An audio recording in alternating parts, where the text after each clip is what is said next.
La brume matinale s'accrochait au jardin du domaine d'Ashford,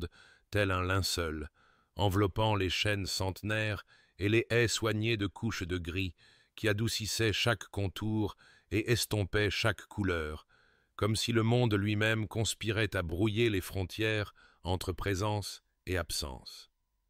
Lady Eleanor Ashford se tenait près de la haute fenêtre de la salle du petit-déjeuner, le bout de ses doigts posé contre la vitre froide, regardant le brouillard dériver et tourbillonner sur des terres qu'elle arpentait seule depuis 5 ans. La pièce derrière elle résonnait de vide. La longue table en acajou dressée, avec de la porcelaine délicate qui refroidirait sans avoir été touchée. L'argenterie brillant dans une splendeur solitaire. La chaise en bout de table repoussée avec une précision géométrique, car personne ne s'y était assis depuis que les domestiques l'avaient disposée à l'aube. Elle avait appris à ne pas attendre. Le duc d'Ashford, son mari de nom et de droit, mais en aucun autre sens significatif, était parti avant que le soleil n'effleure l'horizon. Comme chaque matin, ses pas dans le couloir devant sa chambre, formant un rythme lointain qui marquait le temps passant sans lien. Eleanor connaissait ses habitudes comme on connaît le changement des saisons, inévitables, prévisibles, totalement indifférentes à l'observation. Il ne rentrerait que bien après minuit, lorsque la maison se serait abandonnée à l'obscurité et qu'elle se serait retirée dans ses appartements pour ne pas être témoin de son arrivée. Ils existaient dans le même grand domaine comme des fantômes occupant des siècles différents, traversant les mêmes espaces mais ne les habitant jamais vraiment ensemble. Elle avait cessé d'arranger des fleurs pour son bureau 3 ans auparavant, lorsqu'elle avait réalisé qu'il ne remarquait jamais leur présence ou leur absence. Elle avait cessé de solliciter sa compagnie pour le dîner 2 ans avant cela, après des mois de refus polis transmis par son secrétaire. Le personnel de maison se déplaçait autour de leurs existences séparées avec une discrétion exercée, mettant 2 couverts qui ne seraient jamais occupés simultanément, entretenant des pièces qui servaient de musée à un mariage qui n'avait jamais vraiment commencé. Le reflet d'Eleanor dans la vitre montrait une femme de 27 ans. Ses cheveux sombres relevés en une coiffure simple, sa robe du matin d'un bleu sourd qui semblait faire écho à la mélancolie du brouillard extérieur. Elle avait 22 ans lorsqu'elle était devenue la duchesse d'Ashford, assez jeune pour nourrir l'espoir, assez âgée pour reconnaître quand cet espoir s'était avéré insensé. Maintenant, alors que l'automne s'installait sur le domaine avec son murmure de fin et de déclin, elle regardait la brume obscurcir la silhouette lointaine d'un cavalier partant par les portes, son mari peut-être, bien qu'à cette distance et à travers ce voile de gris, il n'était qu'une ombre, ce qui semblait en quelque sorte approprié. 5 années de coexistence invisible lui avaient appris à trouver une étrange paix dans la solitude, à se construire une vie dans les marges d'un mariage qui n'existait que sur le papier et aux yeux de la société. Mais les matins comme celui-ci, lorsque le monde semblait suspendu entre le sommeil et l'éveil, elle sentait le poids de toutes ces heures innombrables, de tous ces mots non dits, de toute cette considération jamais offerte, s'abattre sur ses épaules comme le froid matinal s'infiltrant à travers la vitre sous ses doigts.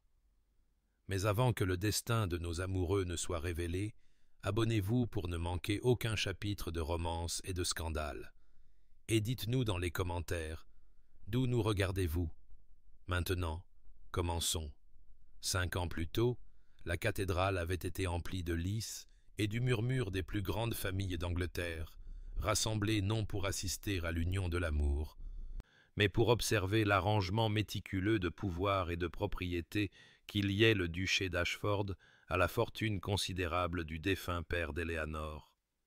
Elle se tenait dans une soie blanche qui ressemblait à une armure, ses mains tremblant dans ses gants alors qu'elle descendait une allée bordée d'étrangers, vers un homme qu'elle n'avait rencontré que 2 fois auparavant. Une fois lors d'un dîner officiel où il lui avait adressé peut-être une 12aine de mots, et une autre fois lorsqu'il avait demandé sa main par l'intermédiaire de son oncle tuteur avec toute la chaleur d'un notaire examinant des contrats. Sebastian Ashford, duc d'Ashford, avait alors 30 ans, grand et sévère dans son allure, avec des cheveux sombres et des yeux encore plus sombres qui semblaient regarder à travers elle plutôt que vers elle, comme si elle n'était qu'une responsabilité de plus à reconnaître et à classer dans le compartiment approprié de sa vie ordonnée.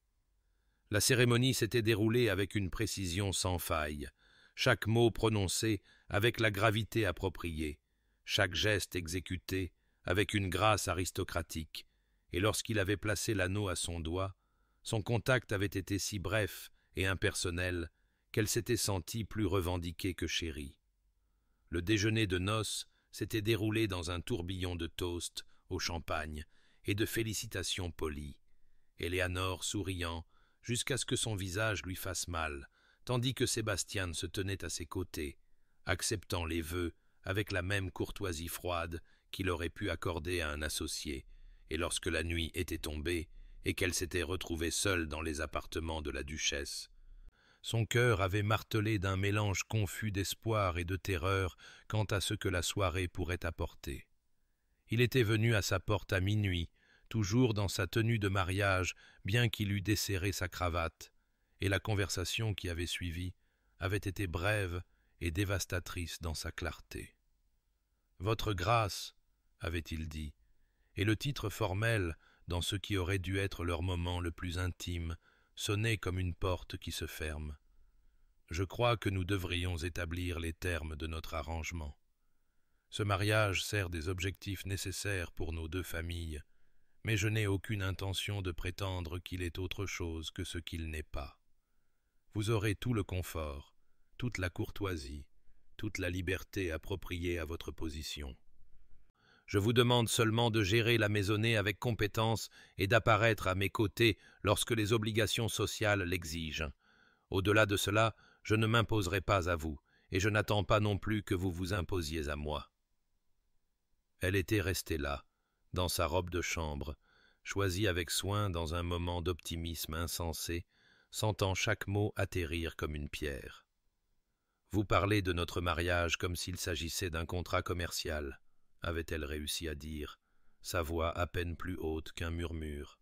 « Parce que c'est précisément ce que c'est, » avait-il répondu, non sans méchanceté, mais avec une finalité qui ne laissait aucune place à la négociation de termes différents. Puis il s'était incliné, réellement incliné devant elle, comme on le ferait à une étrangère lors d'un bal, et s'était retiré dans ses propres appartements, la laissant comprendre que la distance entre leurs chambres serait ce qu'ils auraient de plus proche. Les semaines qui suivirent lui avaient appris toute la mesure de ses paroles. Il partait tôt, rentrait tard, prenait ses repas dans son bureau, et lorsqu'il se croisait dans les couloirs du domaine d'Ashford, il offrait des hochements de tête polis qui reconnaissaient sa présence tout en soulignant, en quelque sorte, son insignifiance. Elle avait essayé, durant ces premiers mois, de petits gestes de connexion qui la faisaient maintenant grimacer de souvenirs. S'enquérir de sa journée, solliciter son avis sur des questions ménagères qui ne le requéraient pas, suggérer qu'ils pourraient dîner ensemble à l'occasion. Chaque tentative se heurtait à un refus courtois ou à une simple absence, jusqu'à ce qu'elle comprenne enfin que son indifférence n'était pas un ajustement temporaire, mais une condition permanente, et la jeune femme qui avait nourri de prudents rêves de gagner l'estime de son mari apprit plutôt à vivre comme une duchesse de nom, un fantôme dans la pratique, habitant un grand domaine où elle n'était ni vue ni recherchée. Maintenant, debout à la fenêtre de la salle du petit-déjeuner, regardant le brouillard obscurcir les terres, Éléanore sentait le poids de ces 5 années comme une chose physique, pressant sur sa poitrine. Tous ces matins à se réveiller seule, toutes ces soirées à dîner en solitude, toutes ces nuits à être allongée dans son lit, sachant qu'il était quelque part dans la vaste maison, mais qu'il aurait aussi bien pu être sur un autre continent pour le peu de liens qui existaient entre eux. Elle avait accepté cette réalité parce que l'acceptation était la survie, parce que s'insurger contre l'indifférence ne faisait qu'épuiser celui qui s'insurgeait, et parce qu'elle avait finalement appris ce que son mari savait depuis le début. Certains mariages n'étaient jamais destinés à être plus que des arrangements, et elle avait simplement été assez sotte pour espérer autre chose. Les journées d'Eleanor avaient développé un rythme au fil des ans, non sans rappeler le tic-tac mesuré de l'horloge de parquet dans le hall d'entrée. Chaque heure marquée, chaque tâche accomplie, chaque moment passant dans une progression ordonnée vers le soir, puis la nuit, puis le matin à nouveau, sans variation ni surprise. Elle se levait à 7 heures, prenait son petit déjeuner seule en lisant une correspondance qui contenait rarement quelque chose d'important, puis rencontrait Madame Pemberton dans le salon du matin pour passer en revue les affaires de la maisonnée, discutant des menus, des provisions et de la rotation du linge, avec une minutie qui aurait pu sembler excessive si ce n'était que ces décisions représentaient le seul domaine où ses choix avaient du poids. Madame Pemberton, une femme d'âge mûr aux yeux bienveillants et à la discrétion née d'un long service, était devenue quelque chose de plus proche d'une compagne que d'une servante, offrant une sympathie silencieuse par des silences attentifs et le commentaire doux occasionnel qui reconnaissait, sans l'énoncer explicitement, la peine singulière de la position d'Eleanor. « Votre grâce gère la maisonnée magnifiquement, disait-elle, ou « Le personnel vous est dévoué, madame », de petites assurances que l'existence d'Eleanor comptait pour quelqu'un, même si ce n'était pas pour la seule personne dont elle avait autrefois sottement convoité l'estime. Après les consultations du matin, Eleanor prenait souvent la calèche pour se rendre au village, visitant les familles qui avaient besoin d'aide, apportant des paniers de nourriture et de médicaments, s'asseyant avec les personnes âgées et les malades, écoutant leurs problèmes avec une attention qui ressemblait à un soulagement, car leurs problèmes étaient tangibles, solubles d'une manière que les siens ne pourraient jamais l'être. Les villageois l'appelaient la bonne duchesse. Ignorant que sa charité découlait moins de la noblesse de caractère que d'un besoin désespéré de trouver un but, une connexion humaine, une preuve que sa présence dans le monde faisait une petite différence. Elle retournait au domaine à la mi-journée, prenait un déjeuner léger dans le jardin lorsque le temps le permettait, ou dans le petit salon quand ce n'était pas le cas, puis se retirait dans la bibliothèque où elle se perdait dans les romans et la poésie, dans les œuvres des philosophes et les journaux des voyageurs qui avaient vu des lieux qu'elle ne visiterait jamais, vivant par procuration à travers les mots, parce que la vie réelle lui semblait interdite. La bibliothèque était devenue son sanctuaire, ses hautes fenêtres donnant sur la roseraie, ses étagères contenant des milliers de volumes que le duc ne touchait jamais, mais qu'elle avait lus systématiquement, parcourant la littérature, l'histoire et la science avec le dévouement d'une érudite, car l'apprentissage était une armure contre le vide, parce qu'un esprit occupé par les idées pouvait parfois oublier, pendant de précieuses minutes, la douleur d'un cœur ignoré. Elle dînait seule chaque soir à la longue table, les domestiques servant plusieurs plats qu'elle touchait à peine, le rituel du dîner formel maintenu même dans la solitude, car l'abandonner aurait été reconnaître la défaite,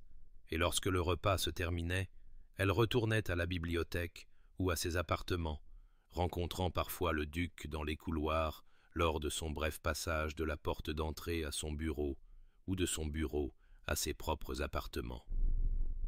Ces moments de proximité soulignaient en quelque sorte la distance, car il hochait la tête, une simple inclinaison qui reconnaissait sa présence comme on pourrait reconnaître un meuble, familier et sans particularité, et continuait son chemin sans ralentir, sans parler, sans la moindre indication que la femme qu'il croisait était son épouse, liée à lui par la loi, les vœux et l'absence complète de tout ce que ces liens étaient censés représenter. Ce soir-là, à la fin de l'automne, alors qu'Eleanor se dirigeait vers la bibliothèque avec un livre de poésie de Wordsworth sous le bras, cherchant du réconfort dans des vers sur la solitude transfigurée en sagesse, elle rencontra Sébastien dans le couloir devant son bureau et le moment se déroula avec la prévisibilité affreuse d'une pièce jouée d'innombrables fois. Son apparition à la porte, sa pose instinctive, son regard qui parvenait à la regarder sans la voir, le léger hochement de tête, son mouvement continu vers les escaliers, le bruit de ses pas s'estompant, et elle, debout dans la pénombre du couloir, serrant son livre et sentant la solitude s'abattre sur elle, comme l'obscurité qui s'amassait derrière les fenêtres, épaisse, suffocante et totalement familière. Sébastien Ashford maintenait sa distance avec sa femme avec la même précision méticuleuse qu'il appliquait à chaque aspect de sa vie, se levant chaque matin à 5 heures pour examiner seul la correspondance du domaine, partant pour ses bureaux de Londres ou ses obligations parlementaires avant que la maisonnée ne s'éveille, ne revenant qu'après l'heure du dîner, lorsque Eleanor se serait retirée à ses propres occupations. Cette chorégraphie soignée était conçue pour minimiser les chances de rencontre et donc le risque de connexion, car la connexion menait à la vulnérabilité, et la vulnérabilité à ce genre de passion dévorante qui avait détruit ses parents aussi sûrement que n'importe quelle peste. Il avait 17 ans lorsqu'il avait vu sa mère dépérir de chagrin après la mort de son père, avait vu comment l'amour pouvait transformer une femme rationnelle en un fantôme aux yeux caves qui refusait nourriture et compagnie,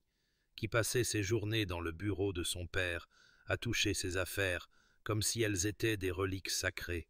qui avait finalement mis fin à ses jours parce que l'existence sans l'objet de sa dévotion obsessionnelle était devenue insupportable.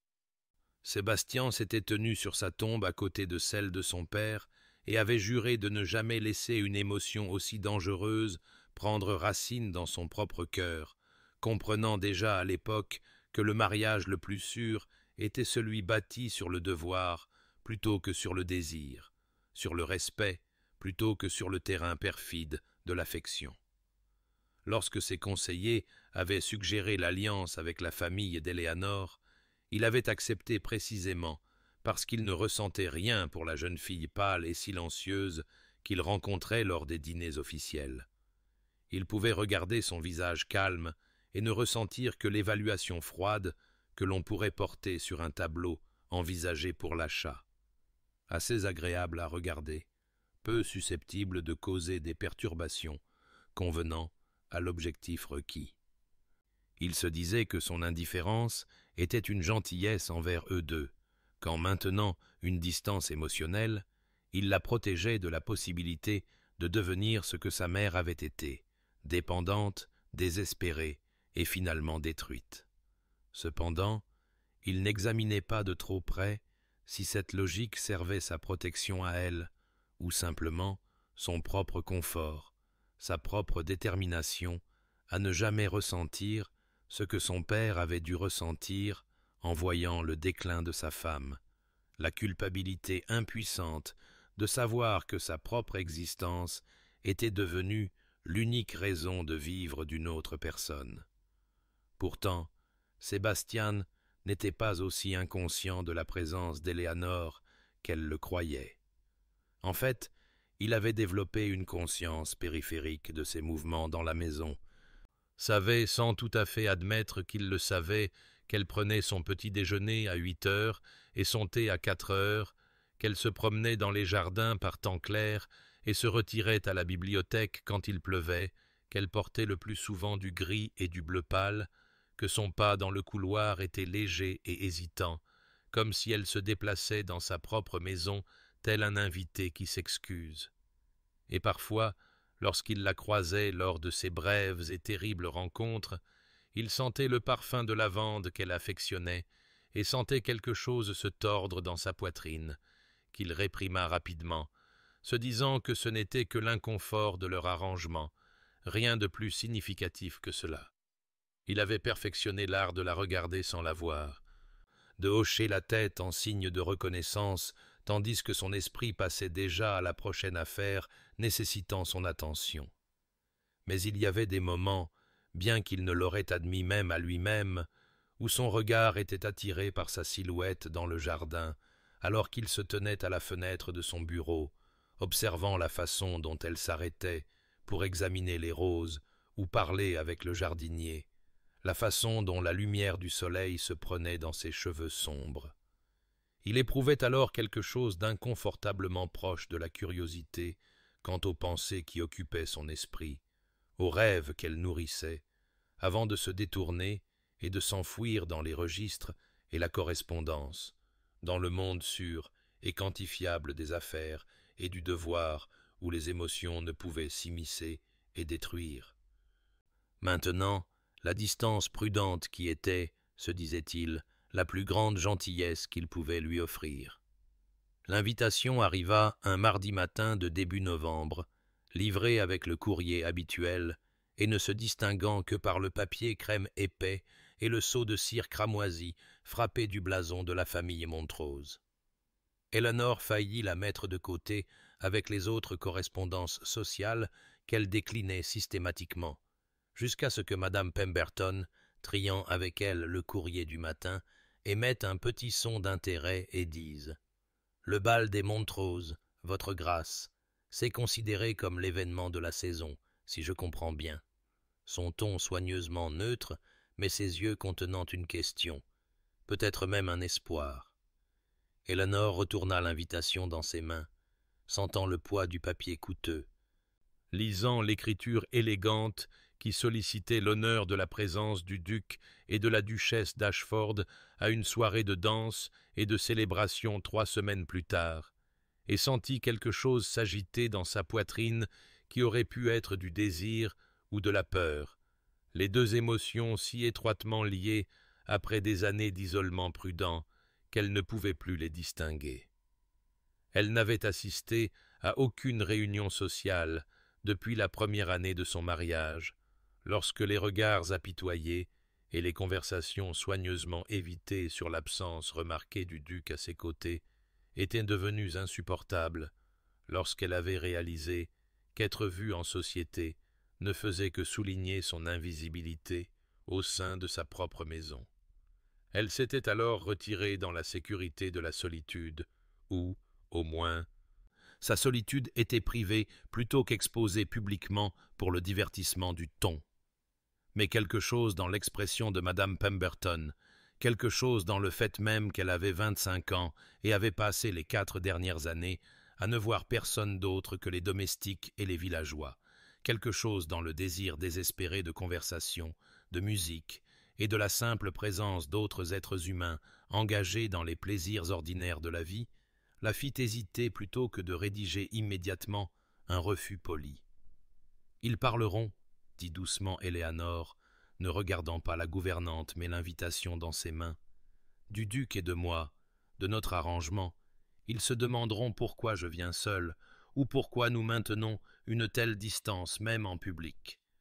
Exprimant à voix haute les craintes qui lui donnaient envie de déchirer l'invitation en deux et de retourner à la prévisibilité sûre de sa bibliothèque, de ses jardins et de son évitement systématique de tout ce qui pourrait lui rappeler tout ce qu'elle n'avait pas. Madame Pemberton resta silencieuse un moment, puis dit avec une franchise inhabituelle « Pardonnez-moi, votre grâce, mais il parle déjà, et votre absence de la société ne fait qu'alimenter les spéculations, alors que votre présence pourrait leur rappeler que vous êtes une personne de conséquence, indépendamment des attentions de votre mari. » Eleanor sentit la vérité de ces mots comme un coup physique, la prise de conscience que son retrait prudent n'avait rien protégé, n'avait fait que confirmer les ragots et la transformer en un objet de pitié plutôt qu'en une femme digne. Elle pensa aux années à venir, identiques aux années passées, chaque jour une répétition du précédent, jusqu'à ce qu'elle soit vieille et grise, et puisse se retourner sur une vie passée à attendre une considération qui ne viendrait jamais. Cette perspective la remplit de quelque chose de proche de la panique, un besoin désespéré de prouver qu'elle existait encore au-delà de ces murs, qu'elle était plus que le fantôme qu'elle était devenue dans sa propre maison. « J'y assisterai, » dit Éléanore, sa voix plus ferme qu'elle ne se sentait, et vit la surprise et l'approbation scintiller sur le visage de madame Pemberton avant que la gouvernante n'hoche la tête et ne dise « Il vous faudra une nouvelle robe, madame, quelque chose digne de l'occasion. » Et Éléanore, se sentant téméraire, terrifiée et d'une certaine manière plus vivante qu'elle ne l'avait été depuis des années, accepta, décidant à ce moment-là que si elle devait retourner dans le monde qu'elle avait abandonné, elle ne le ferait pas en tant que la créature pâle et contrite qu'elle était devenue, mais en tant que quelqu'un qui se souvenait, même vaguement, de ce que signifiait être vu. Les semaines qui suivirent la décision d'Éléanore passèrent avec une anticipation qu'elle n'avait pas ressentie depuis si longtemps que la sensation elle-même semblait étrangère. Chaque matin la rapprochait d'une soirée qui avait pris une signification bien au-delà d'une simple réunion sociale, représentant, comme elle le faisait, son premier pas délibéré de retour dans un monde qu'elle avait abandonné. Sa première affirmation qu'elle existait en tant que quelque chose de plus qu'une ombre se déplaçant dans des couloirs vides. La couturière vint au domaine d'Ashford 3 fois pour des essayages, une femme joyeuse du village qui semblait comprendre, sans qu'on le lui dise, que cette robe signifiait quelque chose, qu'elle devait être plus que simplement acceptable. Ensemble, elles choisirent une soie d'un vert émeraude profond qui captait la lumière comme de l'eau, la couleur si riche et vivante qu'Éléanore se sentit presque coupable de la choisir après des années de gris et de bleu pâle, comme si elle n'avait pas droit à une telle vivacité. Mais la couturière insista sur le fait que cela faisait ressortir le vert de ses yeux et rendait sa peau lumineuse plutôt que pâle, transformant ce qu'Éléanore avait appris à voir comme une fragilité délavée en quelque chose que l'on pourrait appeler une beauté délicate. Chaque essayage devint un petit rituel de réappropriation, les mains expertes de la couturière façonnant le tissu sur la silhouette d'Éléanore, le corsage ajusté pour souligner une silhouette qu'Éléanore avait oublié posséder, le décolleté plus bas que tout ce qu'elle avait porté depuis son mariage, les manches conçues pour tomber gracieusement de ses épaules dans un style à la fois modeste et quelque peu audacieux.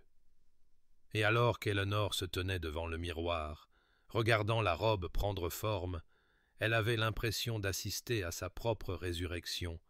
la femme dans le miroir devenant progressivement quelqu'un qu'elle reconnaissait à moitié d'il y a des années, avant que la solitude ne lui ait appris à se faire petite et discrète. La nuit du bal arriva avec la clarté froide de la fin de novembre, le givre dessinant des motifs sur les fenêtres et les étoiles aussi nettes que des diamants dans le ciel noir. Éléanore commença ses préparatifs des heures avant le nécessaire, ayant besoin de ce temps pour rassembler son courage en même temps que son sang-froid, laissant sa femme de chambre arranger ses cheveux sombres en une coiffure élégante qui laissait son cou découvert, attachant des boucles d'oreilles en perles qui avaient appartenu à sa mère, appliquant la plus légère touche de couleur sur ses lèvres et ses joues. Quand elle enfila enfin la robe émeraude et que la femme de chambre attacha la longue rangée de boutons dans son dos, quand elle se tourna pour faire face à son reflet dans le miroir en pied, Éléanore sentit son souffle se couper devant l'étrangère qui la regardait, une femme dont les yeux contenaient à la fois incertitude et détermination, dont les épaules étaient droites plutôt que voûtées dans un retrait contrit, dont le visage ne montrait pas le calme impassible de quelqu'un qui avait appris à ne pas ressentir, mais l'espoir nerveux de quelqu'un qui osait à nouveau désirer quelque chose. Elle descendit le grand escalier, le cœur battant trop vite, une main gantée sur la rampe,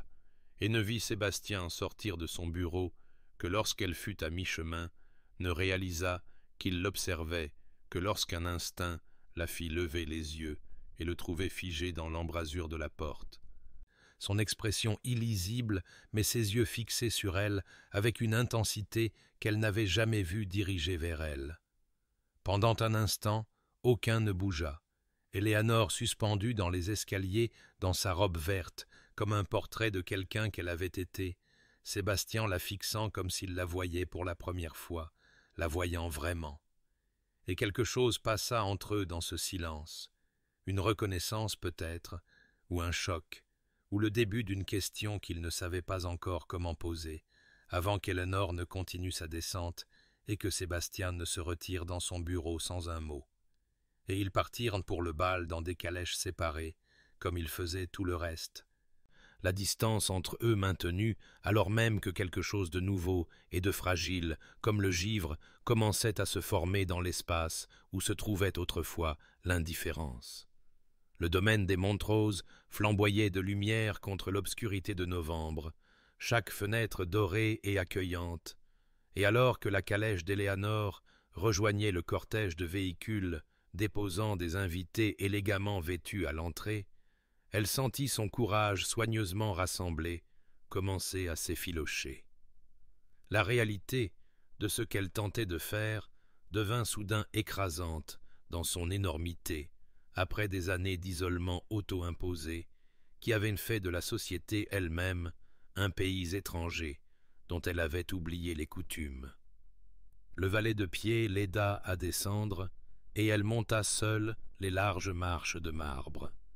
Sa robe émeraude, une déclaration éclatante contre les noirs, les blancs et les pastels pâles des autres invités arrivants. Elle était parfaitement consciente des regards qui se tournaient vers elle, des conversations chuchotées derrière les éventails et les mains gantées, d'être observée, évaluée et sans aucun doute l'objet de spéculations. L'épouse négligée du duc absent faisant une rare apparition sans l'escorte de son mari.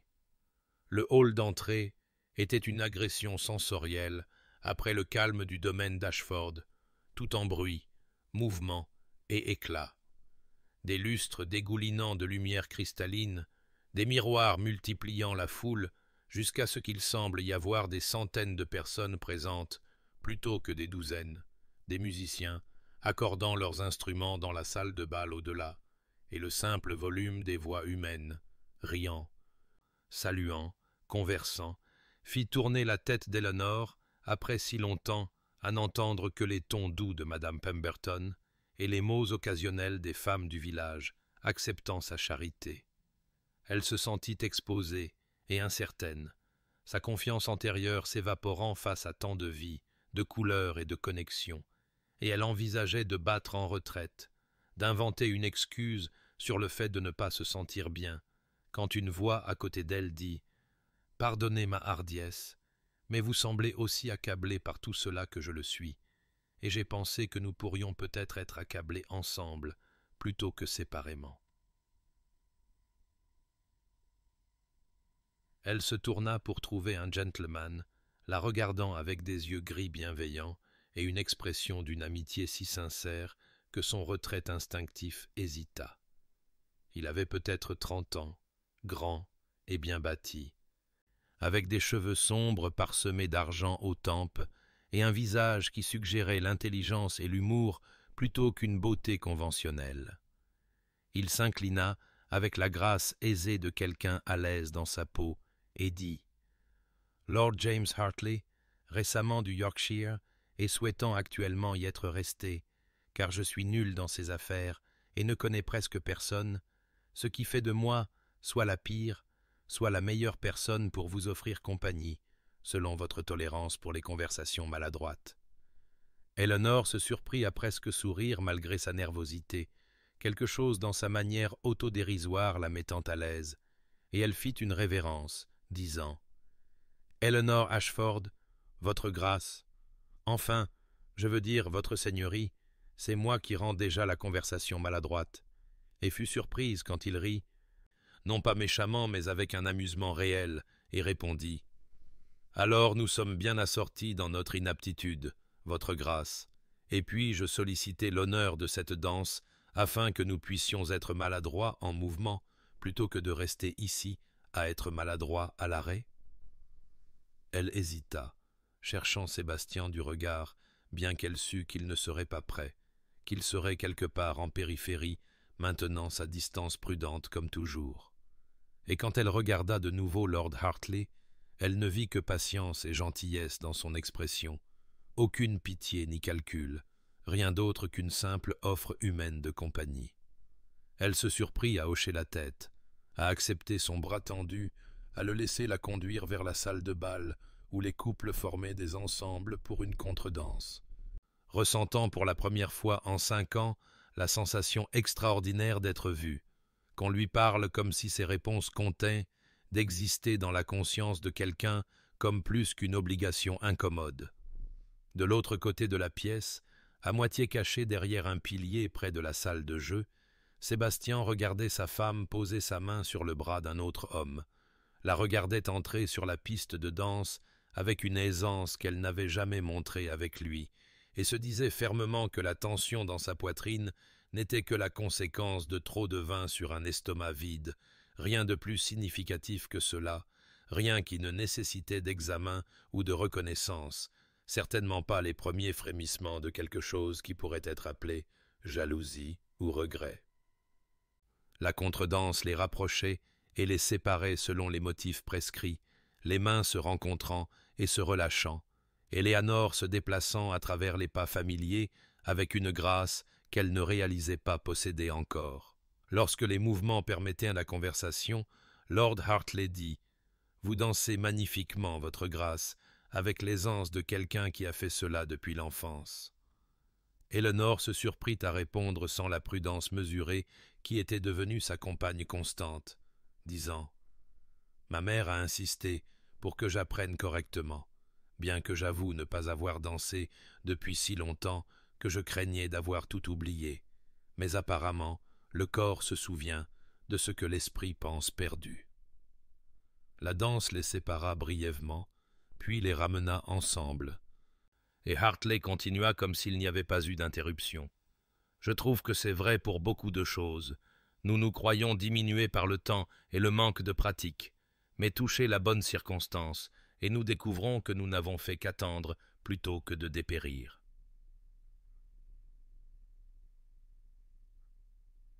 Il y avait quelque chose dans sa façon de parler, une réflexion philosophique qui suggérait qu'il était quelqu'un qui considérait réellement les idées plutôt que de simplement répéter les opinions à la mode, ce qui poussa Éléanore à s'aventurer. « Vous parlez comme quelqu'un qui lit plus que les pages mondaines. » Son sourire transforma tout son visage en quelque chose de chaleureux et de sincère, alors qu'il répondait « Coupable ? J'ai bien peur d'être beaucoup plus à l'aise avec la poésie qu'avec la politique. Au grand désespoir de mon intendant, et je soupçonne que j'ennuie tout le monde terriblement avec mon enthousiasme pour Wordsworth, Coleridge et tous ces poètes des lacs que mes amis considèrent comme désespérément rustiques. » Éléanore sentit quelque chose de léger et d'oublié s'agiter dans sa poitrine, une excitation qu'elle n'avait pas ressentie depuis que sa gouvernante, diplômée de l'université, l'avait initiée à la littérature sérieuse il y a des années, avant que le mariage ne rende de telles occupations sans pertinence pour son existence réduite. Elle dit avec une animation qui la surprit elle-même. Mais Wordsworth n'est pas du tout rustique, ou plutôt il l'est, mais délibérément, trouvant dans la nature ce que la société obscurcit. Cet œil intérieur qui est la béatitude de la solitude, la capacité de trouver la transcendance dans les moments ordinaires.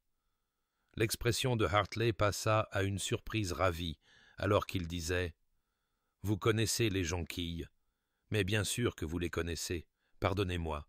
Je me suis tellement habitué au regard vide quand je mentionne la poésie que la reconnaissance réelle semble remarquable. Lisez-vous beaucoup, alors ?» La danse continuait autour d'eux, mais Éléanore remarquait à peine les autres couples, consciente seulement de cette conversation, de ce lien, de cette expérience extraordinaire d'être entendue et de recevoir une réponse comme si ses pensées avaient de la valeur. Elle lui parla de sa bibliothèque au domaine d'Ashford, des livres qu'elle avait accumulés au fil des années de lecture solitaire, de son amour particulier pour les poètes romantiques, mais aussi de sa fascination pour la philosophie, pour Locke et Hume et leurs questions sur la conscience et l'identité. Hartley écoutait avec un intérêt si évident qu'elle continua de parler, les mots se déversant comme l'eau d'un barrage rompu, 5 années de pensées non partagées trouvant soudainement une expression. Ils discutèrent de la nature de la mémoire et de la question de savoir si l'identité persistait sans témoin, débattirent pour savoir si l'athéisme de Shelley rehaussait ou diminuait sa poésie, argumentèrent agréablement pour savoir si la raison ou l'émotion offrait un accès plus vrai à la réalité. Et Hartley la fit rire, rire vraiment, le son surprenant sortant de sa propre gorge, lorsqu'il déclara que toute philosophie qui ne pouvait pas tenir compte du plaisir d'un scone parfaitement cuit était fondamentalement incomplète.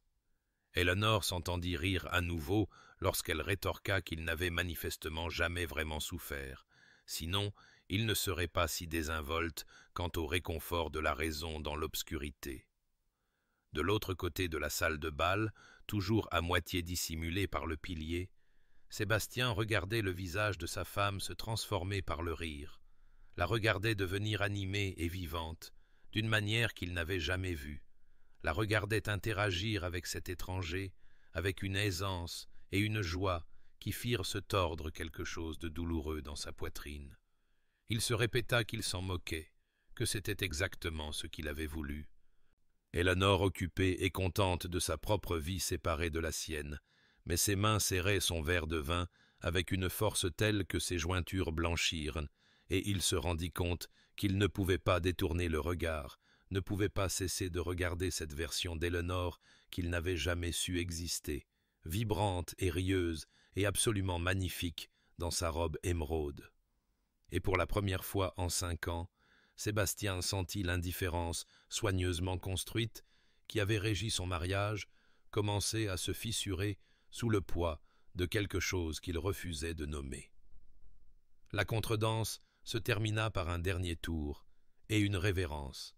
et alors que les musiciens faisaient une pause pour préparer le morceau suivant, Eleanor se retrouva essoufflée, non pas par l'effort, mais par la simple nouveauté d'une connexion humaine soutenue, d'être écoutée et de recevoir des réponses comme si ses pensées avaient du poids et de l'intérêt. Lorsque Lord Hartley lui offrit son bras pour la raccompagner hors de la piste, elle accepta sans l'hésitation qui avait gouverné ses mouvements précédents, s'habituant déjà à cette notion radicale de camaraderie.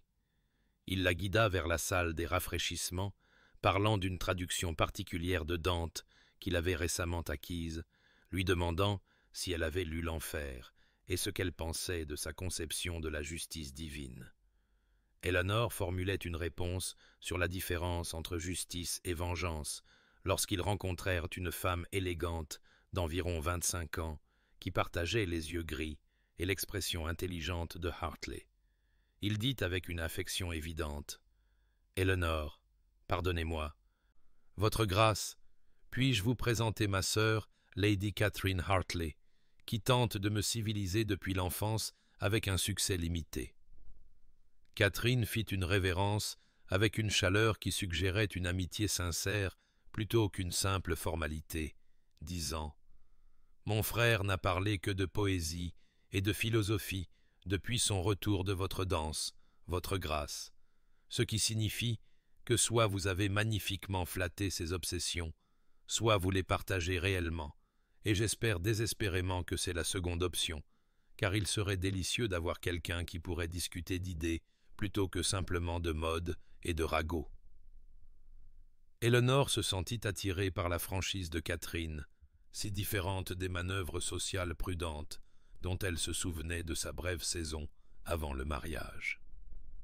Elles tombèrent dans une conversation facile sur les livres et les idées, pendant que Hartley allait chercher des rafraîchissements, revenant avec du champagne et de petites pâtisseries délicates qu'Eleanor accepta avec gratitude, réalisant soudain qu'elle avait été trop nerveuse pour manger avant de quitter le domaine d'Ashford.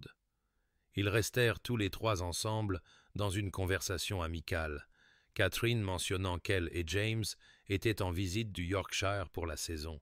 qu'ils trouvaient Londres épuisant mais parfois nécessaire, qu'elle avait hâte de retourner dans leur domaine où elle pourrait monter à cheval et lire sans l'observation constante de la société.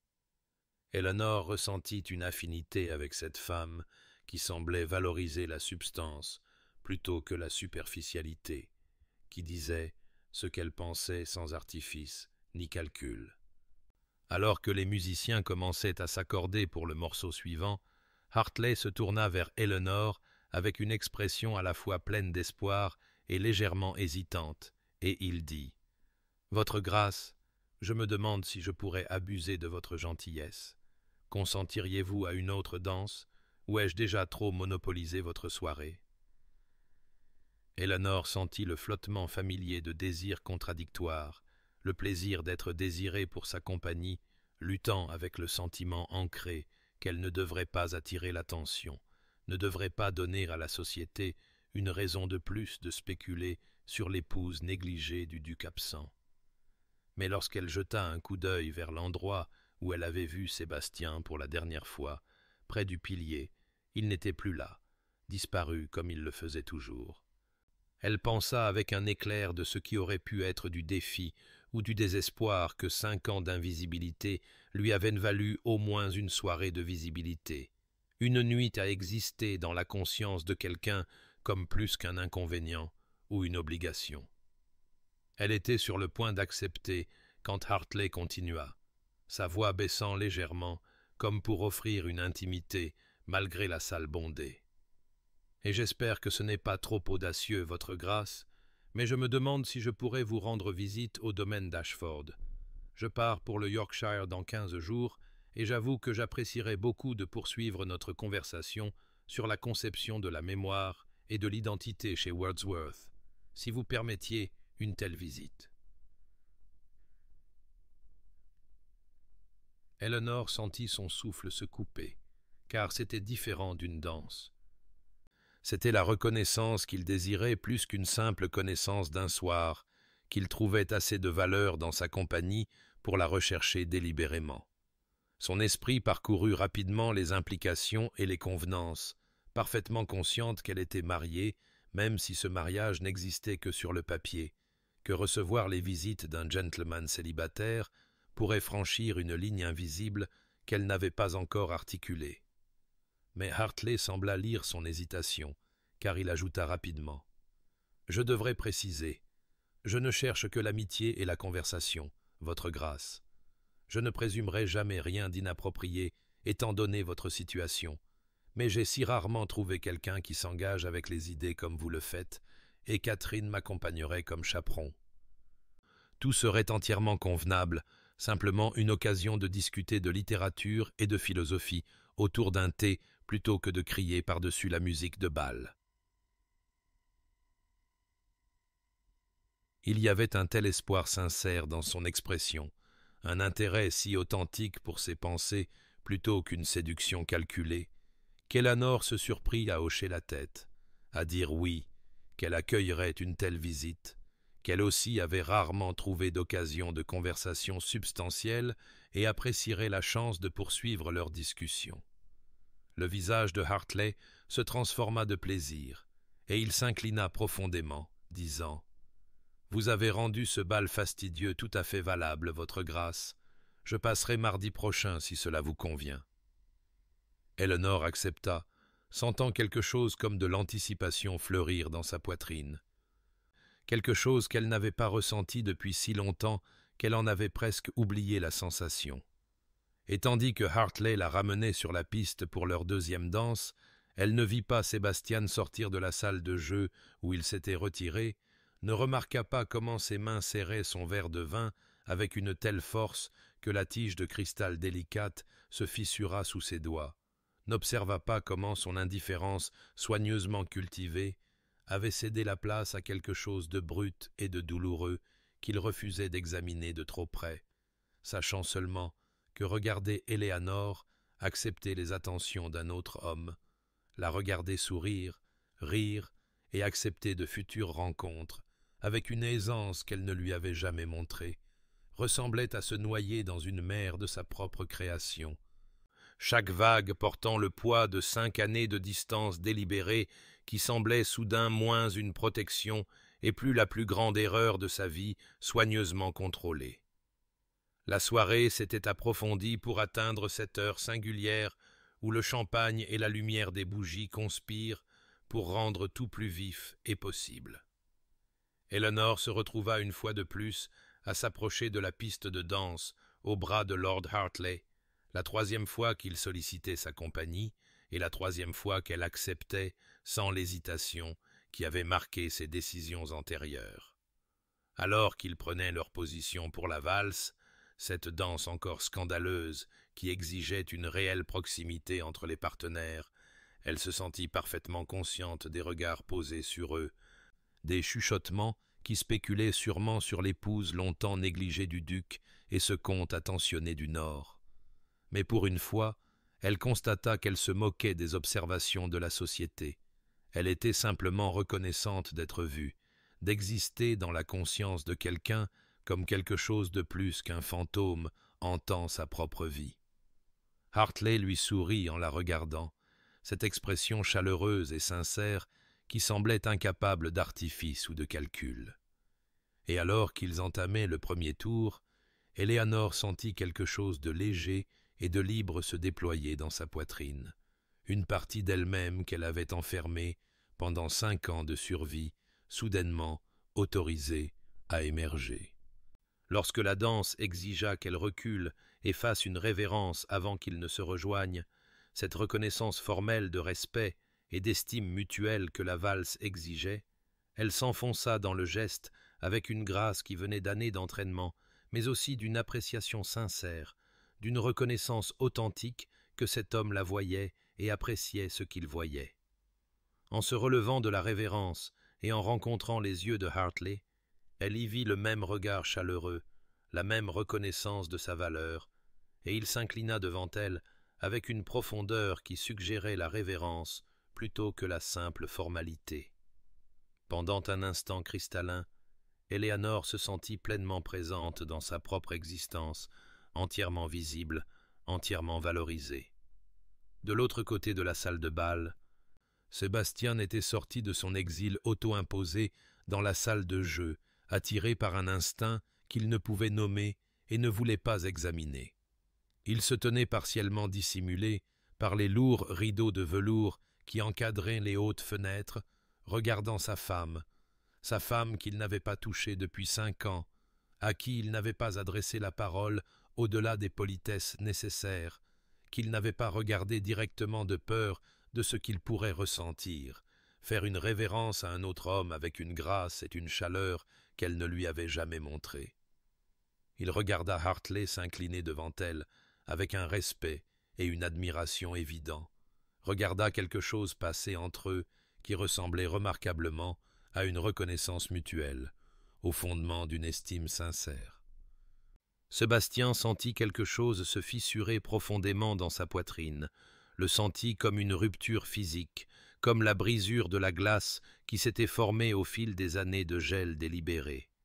Et soudain, la salle de bal bascula, les 1000 bougies du lustre se brouillant entraînées de lumière douloureuse, son souffle devenant court et vif, comme si quelqu'un n'avait trop serré ses côtes, sa vision se rétrécissant en un tunnel ne montrant que le visage d'Éléanore, radieux et vivant, en présence de Hartley, d'une manière qu'elle ne l'avait jamais été en la sienne. Le sol se précipita pour le rencontrer, ou peut-être se précipita-t-il pour le rencontrer, Sébastien ne pouvait dire lequel, conscient seulement de la soudaine absence de son propre contrôle, de la trahison de son corps soigneusement discipliné, de l'horrible spectacle public du duc d'Ashford s'effondrant au milieu de la salle de bal des Montrose. Il entendit des cris, sentit des mains le saisir, vit des visages nager au-dessus de lui, inquiets et à peine dissimulant leur joie face au scandale. Mais le seul visage qui se précisa fut celui d'Éléanore, soudain là à côté de lui, ses mains fraîches sur son visage, sa voix vive et autoritaire ordonnant à quelqu'un d'aller chercher de l'eau, à un autre de leur laisser de l'espace, sa robe émeraude s'étalant autour d'elle, alors qu'elle s'agenouillait sur le sol sans se soucier des convenances ou de sa soie coûteuse. Sébastien sentit ses doigts sur sa gorge vérifier son pouls, sentit son autre main stable contre sa poitrine, et réalisa, avec un choc qui transperça même sa détresse physique, que c'était la première fois qu'elle le touchait en 5 ans, la première fois depuis leur nuit de noces où il avait fixé les termes de leur arrangement et où elle avait accepté avec une dignité dévastée. Et maintenant, la voilà le touchant avec une efficacité professionnelle, mais aussi avec quelque chose qui aurait pu être de l'inquiétude, peut-être même de la tension. Sébastien ne sut s'il devait être reconnaissant ou honteux qu'il ait fallu son effondrement, qu'il ait fallu que le poids de 5 années de gâchis et de regrets le mette littéralement à genoux, pour enfin combler la distance qu'il avait si soigneusement construite entre eux. Sébastien retrouva son sang-froid avec la fierté tenace qui avait gouverné toute sa vie, se redressant malgré les mains qui tentaient de le retenir, insistant entre ses dents serrées qu'il allait parfaitement bien, que la pièce était simplement surchauffée, que tout le monde devrait retourner à ses plaisirs et oublier ce spectacle ridicule. Mais lord Montrose ne voulut rien entendre de telles protestations et insista pour que Sébastien se repose dans l'une des chambres d'amis jusqu'à ce qu'il soit vraiment rétabli. Eleanor se retrouva à soutenir le poids de son mari alors qu'il était escorté hors de la salle de bal, parfaitement consciente de tous les yeux braqués sur eux, du scandale que cela allait engendrer, de la façon dont le ton se régalerait de cette scène pendant des semaines, le duc absent s'effondrant au moment précis où sa femme négligée montrait de l'intérêt pour un autre homme. Mais de telles préoccupations semblaient lointaines et sans importance comparées à la pâleur alarmante du visage de Sébastien, au tremblement de ses mains qu'il ne pouvait pas tout à fait dissimuler, à la façon dont sa respiration restait superficielle et irrégulière malgré ses affirmations de bien-être. Hartley se matérialisa à leur côté avec une discrétion admirable, offrant son aide à voix basse, suggérant qu'il comprenait à la fois la gravité de la situation et la délicatesse requise. Mais Eleanor vit quelque chose passer entre les deux hommes, une communication masculine qui se solda par le recul de Hartley avec une petite révérence et un murmure. « J'appellerai une autre fois votre grâce », adressé à Éléanore avec une telle compréhension et un tel manque de présomption qu'elle ressentit un éclair de gratitude pour sa retraite gracieuse, sa reconnaissance que quoi qu'ait été cette soirée, son mari exigeait maintenant son attention et la présence continue de Hartley ne ferait que compliquer les choses. Le trajet en calèche jusqu'au domaine d'Ashford se passa dans un silence tendu. Sébastien affalé contre les coussins de velours, les yeux fermés, Éléanore perchée sur le siège opposé, les mains jointes fermement sur ses genoux, pour les empêcher de tendre la main pour vérifier à nouveau son pouls, pour lisser les cheveux de son front humide, pour offrir un réconfort qu'elle n'avait pas le droit de donner et qu'il n'avait jamais voulu recevoir. Mais à intervalles réguliers, son regard se portait sur son visage, cherchant des signes de détresse supplémentaires, cataloguant les lignes dures de douleur autour de sa bouche, la vulnérabilité inhabituelle de sa posture. Et lorsque la calèche heurta un passage particulièrement chaotique et que les yeux de Sébastien s'ouvrirent brièvement, elle se surprit à dire « Le médecin devrait vous examiner », sa voix sortant plus sèche que prévu, teintée d'une inquiétude qu'elle ne pouvait pas tout à fait réprimer. Sébastien répondit par quelque chose entre un rire et un grognement, disant « Je ne pense guère que ce soit nécessaire, ce n'était qu'une faiblesse momentanée, rien de plus. » Mais Éléanore entendit l'incertitude sous son déni, entendit la confusion d'un homme dont le corps avait trahi le contrôle rigide qu'il maintenait sur chaque aspect de son existence. Lorsqu'ils arrivèrent au domaine d'Ashford, Eleanor descendit la première et se surprit à lui tendre la main pour l'aider à sortir de la calèche, un renversement de toutes les convenances qu'ils avaient observées pendant 5 ans. Sébastien fixa sa main tendue pendant un long moment avant de l'accepter, ses doigts se refermant sur les siens avec une chaleur qui la choqua après si longtemps sans contact. En descendant, elle le sentit s'appuyer légèrement sur elle, sentit son poids contre son flanc, et quelque chose d'ancien et d'instinctif monta dans sa poitrine. Le désir de prendre soin de lui, de panser ses blessures, malgré toutes les blessures qu'il lui avait infligées. Elle réalisa, avec un mélange de frustration et de résignation, que 5 ans de négligence n'avaient pas tué sa capacité à s'inquiéter pour cet homme, n'avaient pas effacé l'espoir tenace et insensé que quelque part sous sa froide formalité existait quelqu'un qui valait la peine qu'on s'en soucie. Et en le guidant dans la maison, sa main toujours dans la sienne, elle se demanda si cet effondrement avait été la rupture de quelque chose d'essentiel ou le début de quelque chose de totalement inattendu, si la catastrophe pouvait contenir en elle les graines de la transformation, si l'homme qui avait ignoré son existence pendant 5 ans pourrait enfin, dans son moment de plus grande vulnérabilité, la voir vraiment pour la première fois. Eleanor insista pour que le docteur Whitmore soit appelé malgré l'heure tardive, son ton n'admettant aucune discussion alors qu'elle donnait des instructions au personnel de maison qui s'était rassemblé en groupe nerveux dans le hall d'entrée. Leurs yeux écarquillés d'inquiétude et de curiosité mal dissimulée à la vue sans précédent de la duchesse s'occupant du bien-être du duc. Sébastien se trouva trop épuisé pour protester alors qu'il était escorté jusqu'à ses appartements, ces pièces où Eleanor n'était jamais entrée de toutes leurs années de mariage, et installé dans un fauteuil en attendant l'arrivée du médecin. L'ironie ne lui échappa pas que la maladie avait accompli ce que la proximité n'avait jamais pu faire, avait fait entrer sa femme dans le sanctuaire le plus privé de sa solitude soigneusement construite. Le docteur Whitmore arriva en moins d'1 heure. Son examen fut approfondi et professionnel, ses questions inquisitrices, tandis qu'il vérifiait le rythme cardiaque et la respiration de Sébastien,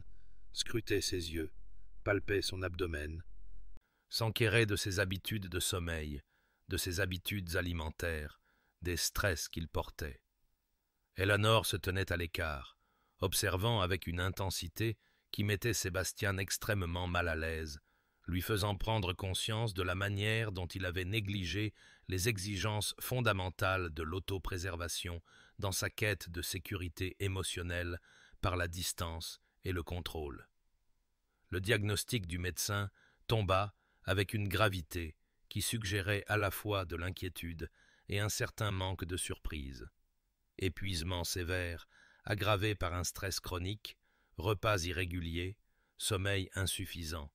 le bilan accumulé d'années passées à se surmener sans répit ni soin,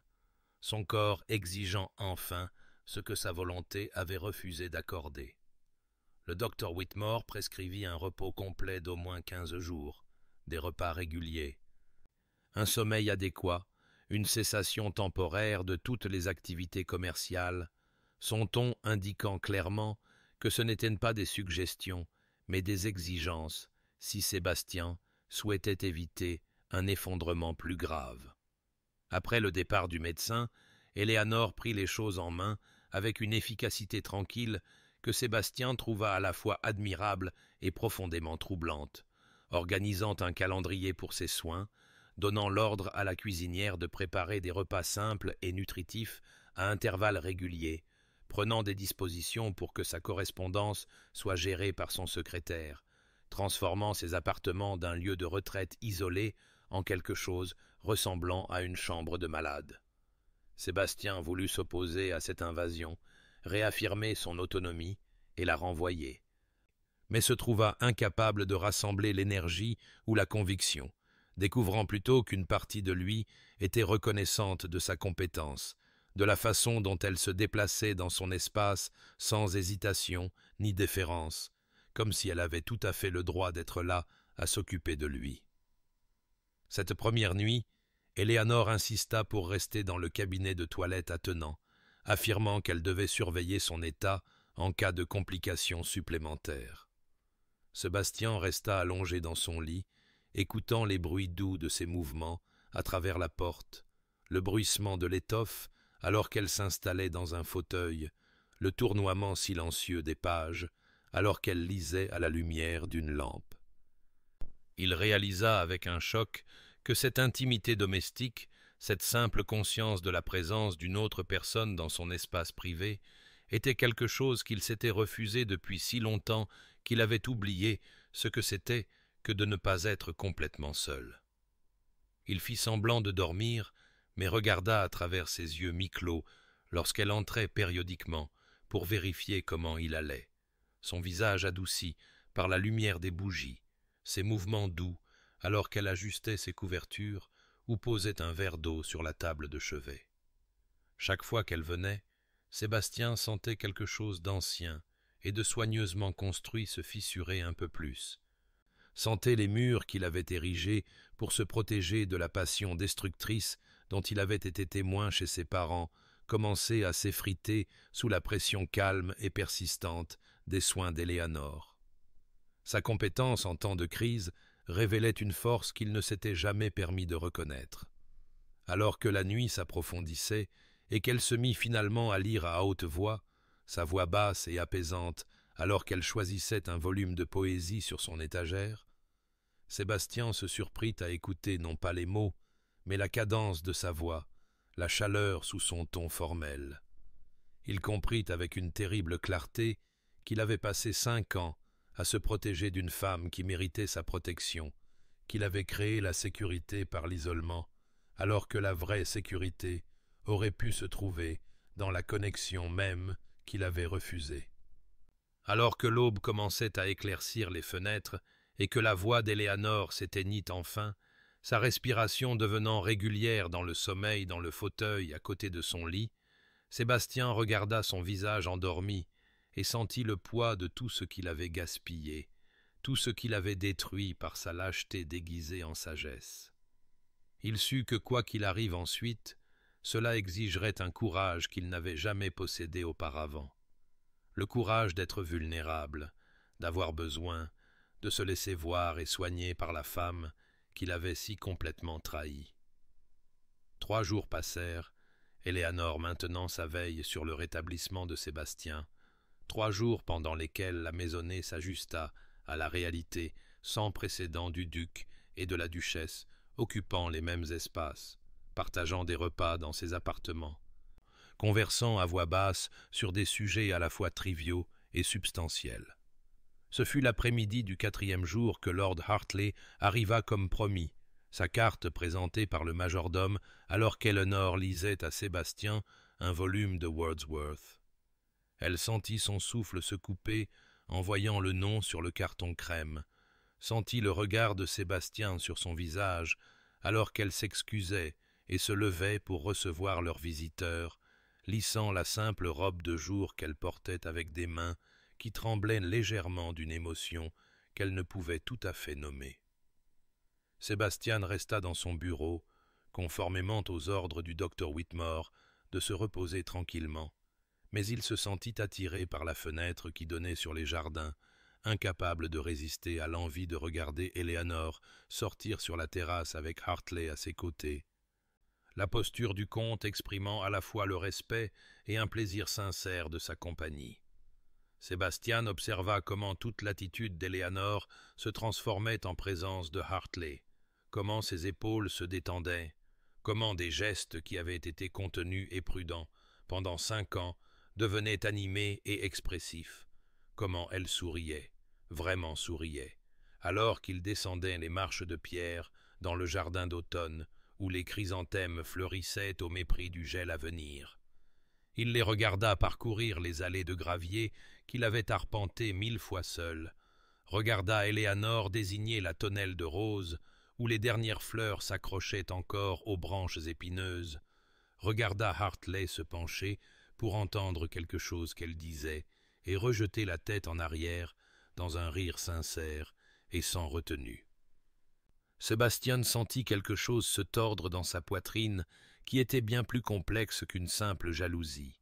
Il ressentit plutôt une profonde compréhension de ce qu'il avait enfermé et nié, sentit tout le poids de l'isolement d'Éléanore lui être renvoyé par le contraste de son animation présente. Il comprit avec une terrible clarté que cette femme, sa femme, liée à lui par la loi, les vœux et 5 ans de vide partagé, avait été affamée de ce genre de connexion, de cette simple chaleur humaine de conversation et d'estime qu'il lui avait systématiquement refusée, tout en se convainquant que son indifférence était une forme de protection. La conduite de Hartley resta impeccable tout au long de la visite, ses manières envers Éléanore, suggérant le plus grand respect. Ne présumant jamais de la familiarité, ni n'exploitant la vulnérabilité évidente de sa situation. Lorsqu'ils s'arrêtèrent près de la fontaine où l'eau ruisselait sur la pierre couverte de mousse, Sébastien vit Hartley s'incliner formellement comme pour prendre congé, vit le visage d'Éléanore s'affaisser légèrement avant qu'elle ne se ressaisisse, la vit faire une révérence en retour. Et même à cette distance, Sébastien pouvait lire la gratitude dans son expression, pouvait voir que Hartley lui avait offert quelque chose de précieux et de rare, le simple cadeau d'être vu, d'être entendu, d'être traité comme une personne digne d'attention et de soins. Les mains de Sébastien se crispèrent sur le cadre de la fenêtre, alors qu'il reconnaissait que cet homme, cet étranger qui connaissait Éléanore depuis seulement quelques heures à travers 2 rencontres, lui avait montré plus d'estime sincère que son propre mari n'avait réussi à le faire en 5 ans de mariage. Alors que Hartley partait et qu'Éléanore restait dans le jardin, le visage tourné vers le pâle soleil d'automne, les yeux fermés, Sébastien sentit sa jalousie se transformer en quelque chose de bien plus difficile à supporter,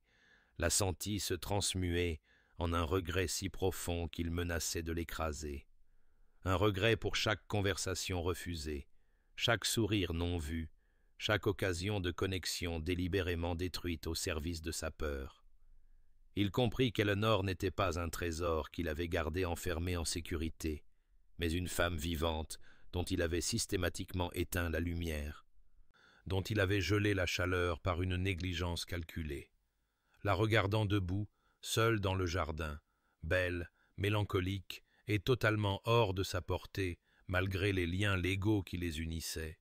Sébastien comprit enfin toute l'ampleur de ce qu'il avait fait, comprit enfin que sa tentative d'éviter la passion destructrice de ses parents avait créé sa propre forme de destruction, et sentit monter en lui un besoin désespéré de combler d'une manière ou d'une autre le gouffre qu'il avait créé, bien qu'il n'eût aucune idée si 5 ans de dommages pouvaient jamais être réparés, ou si Éléanore lui accorderait même l'occasion d'essayer. Ce soir-là, Sébastien congédia son valet de chambre tôt et s'assit seul dans son bureau alors que l'obscurité s'installait derrière les fenêtres. La pièce n'était éclairée que par le feu crépitant dans l'âtre et une unique lampe sur son bureau, sa lumière dorée projetant des ombres qui semblaient danser comme les fantômes de tous les choix qu'il avait faits et de tous les moments qu'il avait détruits. Il se trouva incapable de se concentrer sur les papiers du domaine devant lui, incapable de penser à autre chose qu'au visage d'Éléanore dans le jardin cet après-midi, à la façon dont elle avait regardé Hartley avec une telle ouverture et une telle confiance, une façon dont elle ne l'avait jamais regardé en 5 ans de mariage. Sébastien se leva de son bureau pour se tenir devant le feu, fixant les flammes comme si elles pouvaient lui offrir une certaine sagesse ou une absolution pour le gâchis qu'il avait créé. Les souvenirs vinrent sans y être invités, comme toujours lorsqu'il s'autorisait à être immobile et vulnérable, des souvenirs de son enfance à Ashford avant que ce ne soit devenu ce mausolée de distance prudente, des souvenirs de ses parents dont la passion l'un pour l'autre avait brûlé si vivement et si destructivement qu'elle les avait consumés tous les deux et avait presque détruit leur fils unique dans l'incendie. Sébastien se souvenait encore des rires fous de sa mère, se transformant en larmes encore plus folles, pouvait encore entendre la voix de son père s'élever de fureur, puis se briser en excuses désespérées, pouvait encore sentir la terreur d'être un enfant piégé dans une maison où l'amour et la violence étaient si étroitement liés qu'ils devenaient indiscernables, où la dévotion se manifestait par la possession et où la tendresse se transformait sans avertissement en cruauté. Il avait 12 ans lorsque sa mère était finalement partie, fuyant dans la nuit avec un amant qui, selon elle, lui offrait la liberté que l'amour obsessionnel de son père lui refusait. Sébastien avait vu son père se désintégrer au cours des mois suivants, avait vu un homme de force et de position réduit à une coquille vide qui se saoulait jusqu'à l'oubli chaque nuit en criant son nom, avait vu l'orgueil et le pouvoir s'effondrer devant la force terrible d'une passion débridée. et lorsque son père était mort moins d'un an plus tard, que ce soit par accident ou intentionnellement, Sébastien n'en avait jamais été certain. Le garçon s'était tenu sur la tombe et avait fait le vœu silencieux de ne jamais se permettre de devenir une telle créature, de ne jamais permettre à l'émotion de l'emporter sur la raison, de ne jamais aimer si imprudemment et si bien que cela le détruise. Ce vœu avait façonné chaque décision que Sébastien prit par la suite, l'avait guidé à travers ses années à l'université où il observait ses pairs tomber dans des engouements et des enchevêtrements avec une curiosité détachée, avait gouverné son approche pour choisir une épouse où il avait délibérément choisi Éléanore, non pas malgré sa nature calme et douce, mais à cause d'elle, croyant qu'une femme d'un tel tempérament ne pourrait jamais inspirer le genre de passion dangereuse qu'il craignait, ne pourrait jamais menacer le contrôle prudent qu'il avait construit autour de son cœur. Il s'était félicité de sa sagesse même en mettant en place les systèmes de distance qui assureraient la sécurité, avait cru qu'il les protégeait tous les deux de la tragédie qui avait coûté la vie à ses parents, s'était convaincu que l'indifférence était une forme de gentillesse, que la négligence émotionnelle était infiniment préférable à la dévastation émotionnelle. Mais debout dans son bureau, avec le feu projetant une lumière changeante sur le tapis persan et la maison silencieuse autour de lui, Sébastien comprit enfin, avec une clarté qui ressemblait à une douleur physique, qu'il s'était catastrophiquement trompé. En se protégeant d'une forme de destruction, il en avait créé une autre tout aussi profonde. Son indifférence prudente n'avait pas empêché la tragédie, mais avait plutôt infligé un autre type de souffrance à une femme qui n'avait rien fait pour le mériter. Il voyait maintenant que la solitude d'Éléanore était sa création, que son isolement était son dessein, que les 5 années de vide qui avaient creusé leur mariage étaient le résultat direct de sa lâcheté déguisée en sagesse. Il pensa à la façon dont elle avait regardé Hartley, pensa à l'animation de son visage et à la chaleur de sa voix, pensa à la façon dont elle avait fait la révérence à cet homme avec un respect et une estime sincère. Sébastien sentit quelque chose se briser à l'intérieur de sa poitrine, sentit les murs soigneusement construits qu'il avait érigés autour de lui commencer à s'effriter sous le poids de la compréhension de ce qu'il avait gaspillé, de ce qu'il avait détruit, de ce qu'il avait empêché d'exister. Et il sut avec une terrible certitude qu'il devait trouver un moyen de parler à Éléanore, devait trouver des mots pour combler 5 ans de silence, devait la convaincre d'une manière ou d'une autre qu'il était capable de changer, même s'il ne lui avait donné aucune preuve pour soutenir une telle croyance, bien qu'il n'eût aucune idée de comment commencer une telle conversation, ou si elle lui accorderait même l'occasion d'essayer. Alors que le feu se consumait et que la nuit s'approfondissait autour de lui, Sébastien resta debout dans l'obscurité grandissante, confrontant enfin l'homme qu'il était devenu et l'homme bien meilleur qu'il avait désespérément besoin d'être. Sébastien attendit 2 jours après la visite de Hartley avant de pouvoir rassembler le courage d'agir sur la décision qui s'était cristallisée dans son bureau ce soir-là. 2 jours pendant lesquels il répéta et rejeta une douzaine d'approches différentes pour combler le gouffre qu'il avait passé 5 ans à construire. Finalement, le matin du 3e jour, il ordonna à son valet d'informer la duchesse qu'il sollicitait l'honneur de sa compagnie pour le dîner ce soir-là. La formalité de la demande elle-même était une reconnaissance de la manière dont il avait complètement renoncé à toute prétention à sa présence décontractée. Lorsque le valet revint avec l'acceptation soigneusement neutre d'Éléanore, Sébastien sentit son cœur s'accélérer avec une anxiété qu'il n'avait pas ressentie depuis ses années d'université. Une conscience inconfortable qu'il était sur le point de tenter quelque chose pour lequel toute sa vie d'adulte l'avait laissé catastrophiquement non préparé. Ce soir-là, la salle à manger semblait à la fois trop grande et trop intime lorsque Sébastien entra et trouva Éléanore déjà assise à ce qui avait traditionnellement été sa place solitaire à la longue table en acajou. Il hésita dans l'embrasure de la porte avant de traverser pour prendre la chaise directement en face d'elle, plutôt qu'au bout de la table où la hiérarchie et la coutume dictaient qu'il devait s'asseoir. Il vit la surprise scintiller sur son visage avant qu'elle ne reprenne son expression de neutralité polie qu'elle avait perfectionnée au cours de leurs années de mariage, ses mains jointes sur ses genoux, avec une immobilité qui suggérait un contrôle de soi prudent. Ses yeux rencontrant brièvement les siens avant de se baisser pour étudier le motif de son assiette avec une fascination apparente.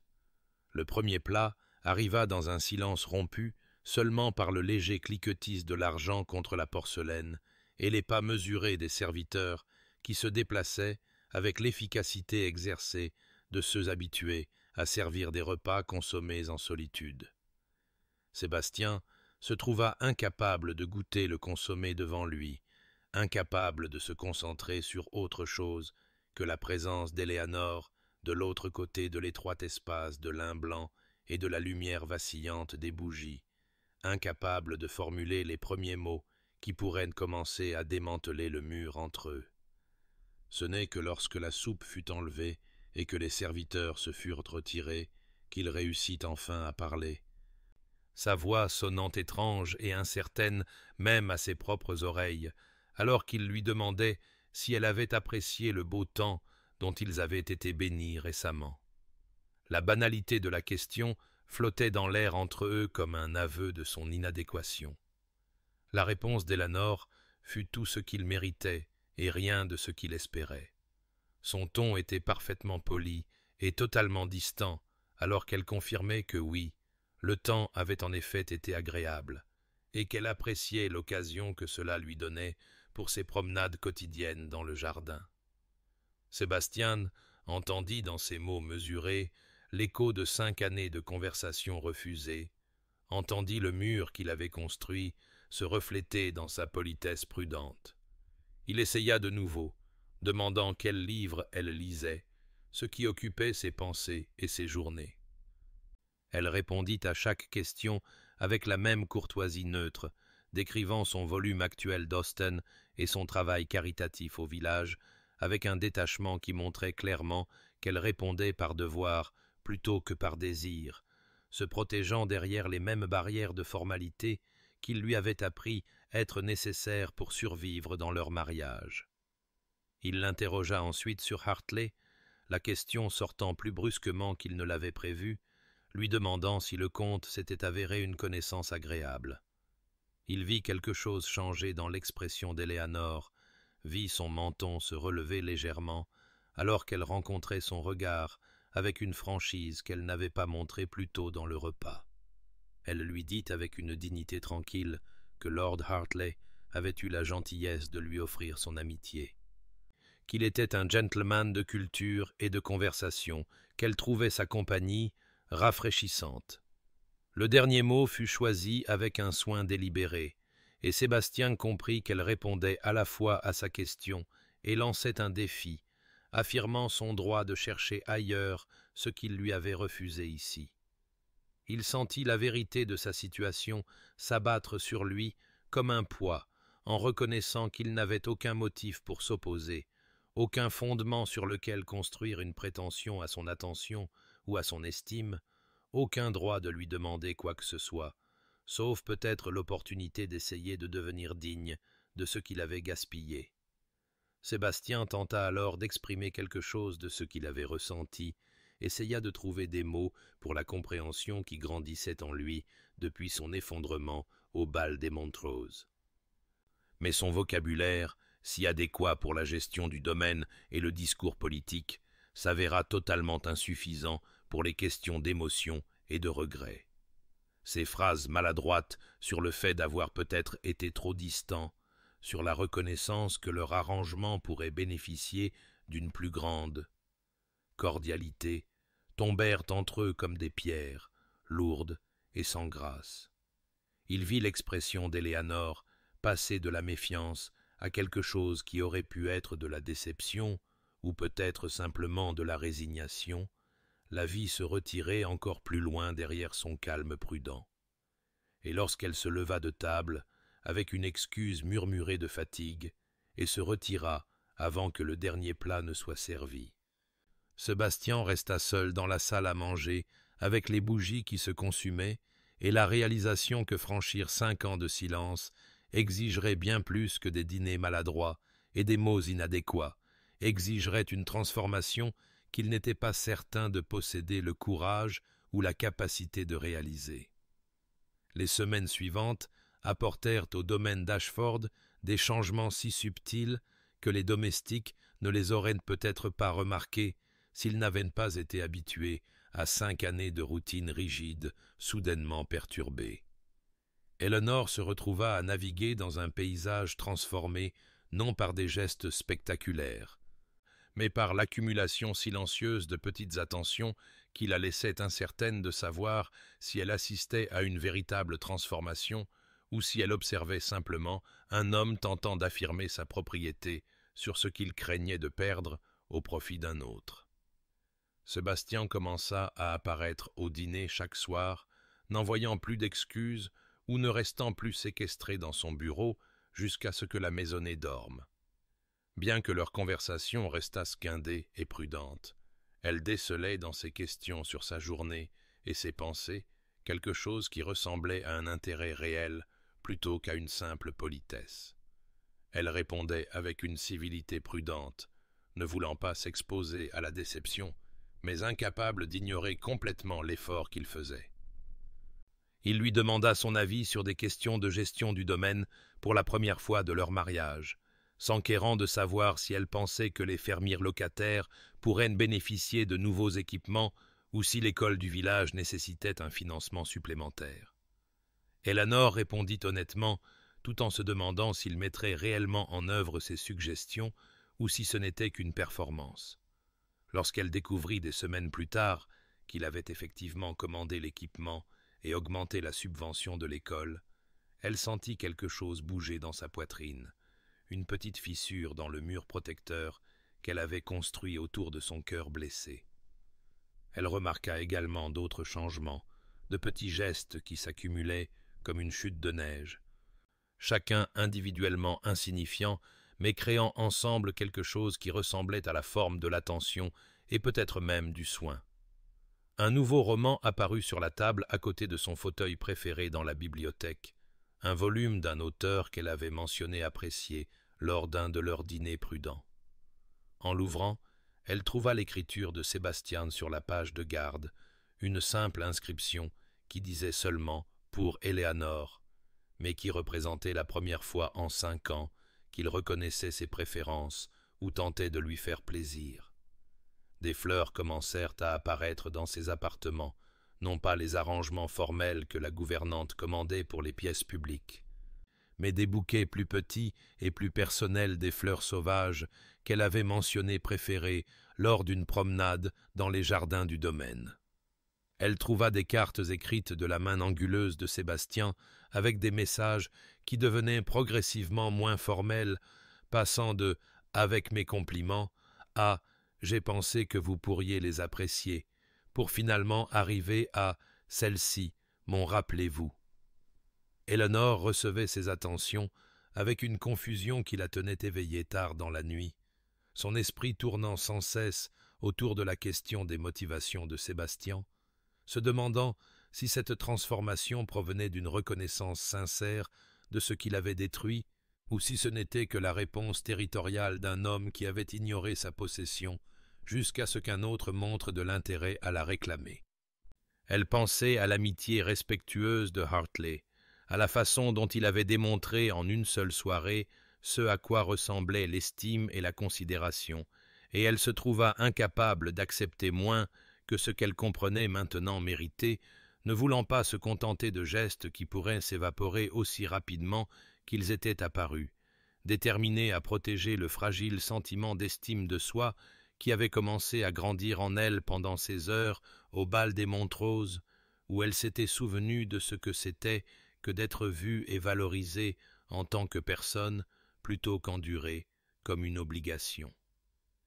Elle continua ses promenades avec Hartley lorsqu'il venait, continua leur conversation sur la littérature et la philosophie, continua d'accepter son amitié tout en maintenant soigneusement les limites appropriées à son état de femme mariée.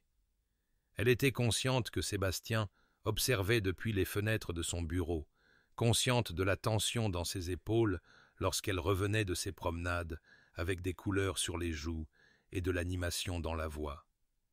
Mais elle refusa de renoncer à la seule source de connexion humaine sincère qu'elle avait trouvée simplement pour apaiser la conscience d'un homme qui avait passé 5 ans à s'assurer qu'elle n'avait rien.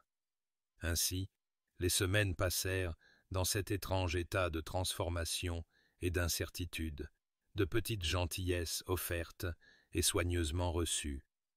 D'un mariage commençant à s'éloigner de ses fondations d'indifférence vers quelque chose qu'Éléanore ne pouvait encore nommer, et en quoi elle n'avait pas encore confiance, tandis qu'elle gardait son cœur et attendait de découvrir si le comportement changé de Sébastien se révélerait assez durable pour risquer d'y croire,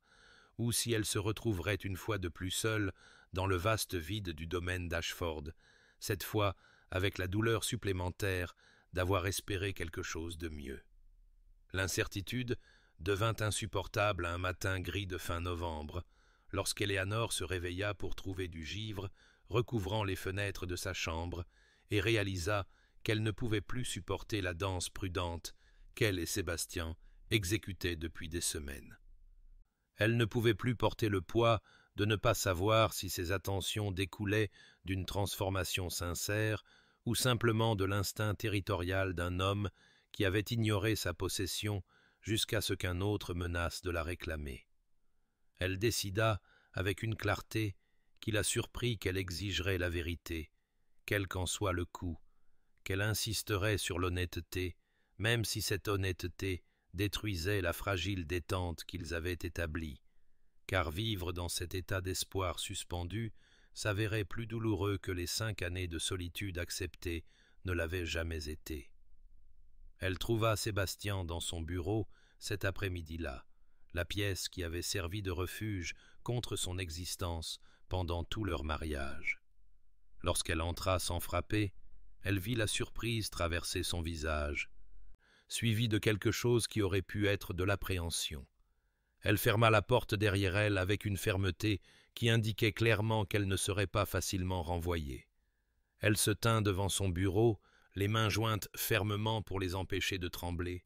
et posa la question qui consumait ses pensées depuis des semaines, demanda si ses attentions récentes représentaient un changement sincère ou une simple possession jalouse, s'il la voyait enfin ou s'il affirmait simplement sa propriété sur ce qu'il craignait de perdre.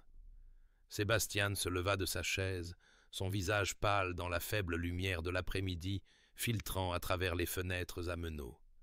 Éléanore le regarda lutter pour trouver ses mots, le vit ouvrir la bouche et la refermer. Vit dans son expression la même inadéquation à l'articulation émotionnelle qui avait caractérisé leur dîner maladroit. Elle sentit quelque chose se fissurer en elle en réalisant qu'il pourrait ne pas être capable de lui donner la réponse dont elle avait besoin, qu'il pourrait ne pas posséder le vocabulaire ou le courage de nommer ce qu'il ressentait. Elle entendit sa voix se briser alors qu'elle lui disait qu'elle ne pouvait pas continuer ainsi, qu'elle ne pouvait pas accepter des gestes et des attentions sans en comprendre la source, qu'elle ne pouvait pas risquer d'espérer à nouveau pour découvrir qu'elle avait tout mal compris. Il contourna alors le bureau, se dirigea vers elle avec une urgence qu'elle n'avait jamais vue en lui auparavant. Il s'arrêta juste hors de portée, comme s'il n'était pas certain d'avoir le droit de combler la distance. Et quand il parla enfin, sa voix était rauque de quelque chose qui ressemblait à de la douleur, alors qu'il lui disait que la voir faire la révérence à Hartley au bal des Montrose, la voir recevoir d'un autre homme l'estime et le respect qu'il ne lui avait jamais offert, lui avait montré avec une clarté dévastatrice ce qu'il avait détruit. Il avoua que son effondrement n'avait pas été une simple faiblesse physique, mais plutôt le poids soudain et insupportable de 5 années de gâchis, 5 années à gaspiller ce qui avait été donné librement, 5 années à traiter comme une obligation ce qui aurait dû être chéri comme un cadeau. Éléonore sentit des larmes commencer à couler sur ses joues, alors que Sébastien continuait. Ses mots venant plus vite maintenant, comme si un barrage s'était rompu. Il lui parla de l'amour passionné et toxique de ses parents, qui s'était terminé en tragédie, lui parla de sa terreur de répéter leur schéma, lui dit qu'il avait cru que l'indifférence était une protection, que la distance était une gentillesse, qu'en refusant de l'aimer, il les sauvait tous les deux de la destruction. Et il n'avait pas compris, jusqu'à ce qu'il la voie avec Hartley, qu'en se protégeant d'un type de tragédie, il en avait créé une autre, les avait condamnés tous les deux à une forme différente de destruction lente, avait été cruel dans ce qu'il s'était convaincu être de la gentillesse. Elle le regarda lutter avec cette confession, vit l'effort que lui coûtait d'excaver et d'examiner des sentiments qu'il avait passé une vie à enterrer. Et quand il se tut enfin et se tint devant elle, ses défenses dépouillées, elle comprit que quoi que ce soit d'autre, c'était sincère, que sa transformation pouvait être incomplète et incertaine, mais qu'elle était réelle. Elle pleura alors pour les 5 années qu'ils avaient perdues, pour la douleur qu'ils avaient tous deux endurée, pour le terrible gâchis de 2 personnes vivant comme des étrangers sous le même toit, alors qu'ils auraient pu être des compagnons, auraient pu être des amis, auraient même pu être des partenaires, s'il avait eu le courage d'essayer, et si elle avait su assez pour l'exiger. Et quand Sébastien tendit timidement la main vers elle, et qu'elle ne recula pas, il la prit dans ses bras et la serra pendant qu'elle pleurait contre sa poitrine.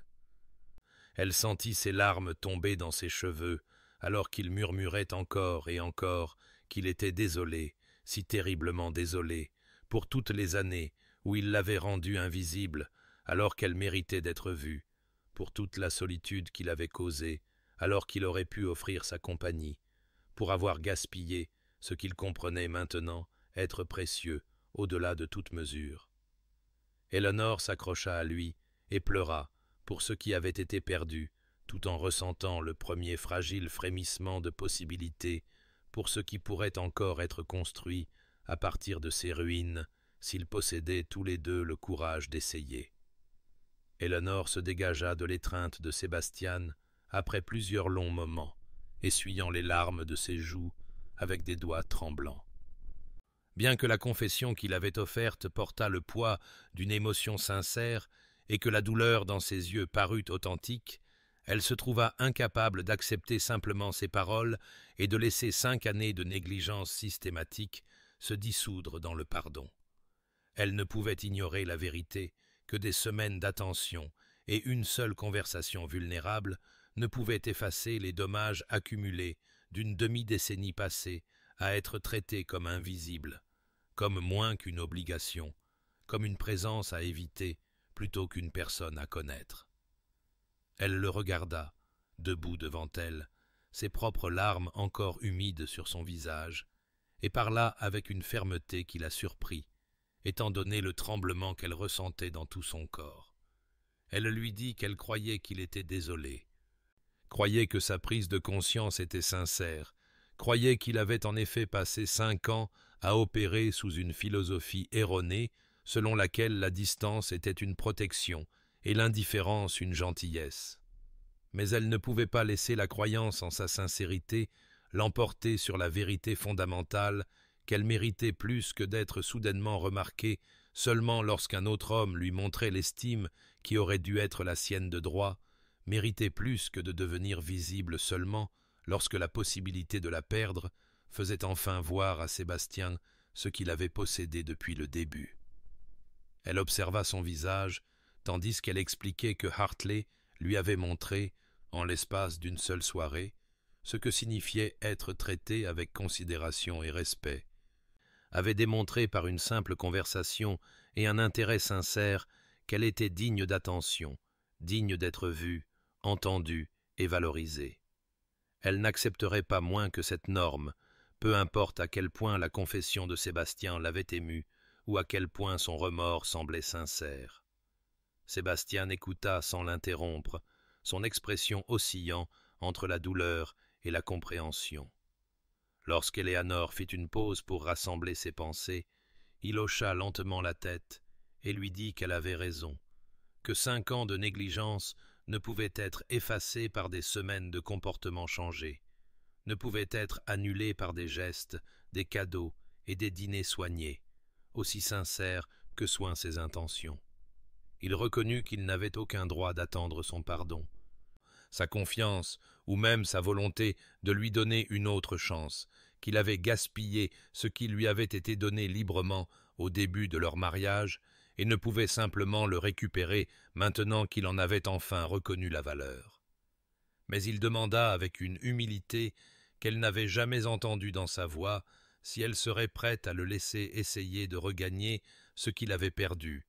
si elle pourrait lui accorder la chance de prouver, par des actions soutenues, plutôt que par des gestes temporaires, que sa transformation était réelle et durable, si elle pourrait lui permettre de démontrer au fil du temps qu'il était capable de devenir le mari qu'il aurait dû être depuis le début. Eleanor sentit le poids de la décision peser sur sa poitrine alors qu'elle considérait sa demande, déchirée entre la partie d'elle qui voulait désespérément croire en la possibilité de la rédemption et la partie qui criait des avertissements pour se protéger de nouvelles déceptions, pour garder la fragile estime de soi qu'elle avait seulement récemment commencé à reconquérir. Elle pensa aux 5 années qu'elle avait déjà perdues, à la solitude qu'elle avait endurée, à la femme qu'elle était devenue dans le silence du domaine d'Ashford, et elle sut que quoi qu'elle décide maintenant, cela façonnerait le reste de sa vie de manière à la fois profonde et irréversible. Elle dit à Sébastien qu'elle lui donnerait l'occasion qu'il demandait, mais qu'elle garderait ses distances émotionnelles, qu'elle observerait ses actions, plutôt que de faire confiance à ses paroles, qu'elle exigerait une démonstration soutenue et cohérente de changement avant de risquer de croire que cette transformation représentait plus qu'un ajustement temporaire motivé par la jalousie ou l'orgueil blessé. Elle expliqua qu'elle continuerait son amitié avec Hartley parce que ce lien avait été le catalyseur de son propre éveil et qu'elle ne l'abandonnerait pas pour apaiser la conscience de Sébastien. Si Sébastien ne pouvait pas accepter ces termes, alors il n'y avait plus rien à discuter et ils retourneraient à la coexistence prudente qui avait caractérisé leur mariage avant que le bal des Montrose ne perturbe ses schémas. Sébastien accepta immédiatement ces conditions, demandant seulement qu'elle lui dise honnêtement s'il ne parvenait pas à respecter la norme qu'elle avait fixée, si ses actions se révélaient incohérentes ou sa transformation temporaire, promettant qu'il accepterait son jugement quel qu'il soit. Ainsi, ils se tinrent ensemble dans son bureau, alors que l'après-midi de novembre s'estompait dans le début de la soirée d'hiver, et commencèrent le travail lent et incertain de reconstruire ce qui avait été brisé, de tenter de construire quelque chose de réel à partir des ruines de 5 années de destruction systématique. Eleanor quitta la pièce, le cœur toujours sur ses gardes, mais l'esprit prudemment ouvert à la possibilité que peut-être, avec du temps et un effort sincère, ce qui avait été perdu ne soit pas entièrement irrécupérable. Les mois qui suivirent de leur confrontation dans le bureau de Sébastien se déroulèrent avec une lenteur qui ressemblait parfois à une torture et d'autres fois à une grâce. L'hiver s'approfondit sur le domaine d'Ashford, puis céda progressivement aux promesses timides du début du printemps. Durant toutes ces semaines et ces mois, Sébastien maintint ses efforts avec une constance qu'Eleanor trouva d'abord surprenante, puis prudemment pleine d'espoir, et enfin quelque chose en quoi elle commença, presque contre sa volonté, à avoir confiance. Elle le vit apparaître chaque matin au petit déjeuner, ne partant plus avant l'aube, mais s'asseyant en face d'elle et lui demandant ses projets pour la journée, écoutant sincèrement lorsqu'elle décrivait ses intentions de visiter les locataires, de superviser les plantations de printemps ou de travailler sur les comptes du domaine. Il commença à l'accompagner lors de ses visites caritatives au village, où elle le vit interagir avec des personnes qu'il avait auparavant ignorées, le vit apprendre les noms des enfants et s'enquérir de la santé des résidents âgés, le vit s'en remettre à ses connaissances et à son expérience plutôt que d'affirmer une autorité qu'il ne s'était jamais donné la peine de mériter. Elle l'observa durant ces premiers mois avec la méfiance de quelqu'un qui avait été trop profondément blessé pour risquer un pardon rapide, notant chaque geste et le pesant contre les années d'absence qui avaient précédé cette transformation. Mais alors que l'hiver se transformait en printemps et que le printemps approchait de l'été, elle se surprit à cataloguer non seulement ses actions, mais aussi les changements subtils dans la façon dont il la regardait. La manière dont ses yeux cherchaient les siens à travers une pièce, comme pour vérifier si elle était vraiment là, la façon dont il s'arrêtait parfois au milieu d'une phrase, comme s'il était de nouveau frappé par quelque chose qu'elle avait dit. Elle commença à s'adoucir, malgré sa détermination à maintenir ses distances, commença à sentir les murs qu'elle avait construits autour de son cœur, développer de petites fissures, à travers lesquelles l'espoir pouvait s'infiltrer comme de l'eau, trouvant son chemin à travers la pierre. Un soir de fin mai, alors qu'ils étaient assis ensemble dans la bibliothèque après le dîner, une routine qui s'était développée au fil des mois, Sébastien lui racontait une histoire sur une expédition de chasse désastreuse de sa jeunesse, sa réserve habituelle laissant place à un humour autodérisoire. Eleanor se surprit à rire avec un plaisir sincère à sa description de sa chute dans un ruisseau en essayant d'impressionner son père. Lorsqu'elle leva les yeux, toujours souriante, elle vit une telle merveille dans ses yeux,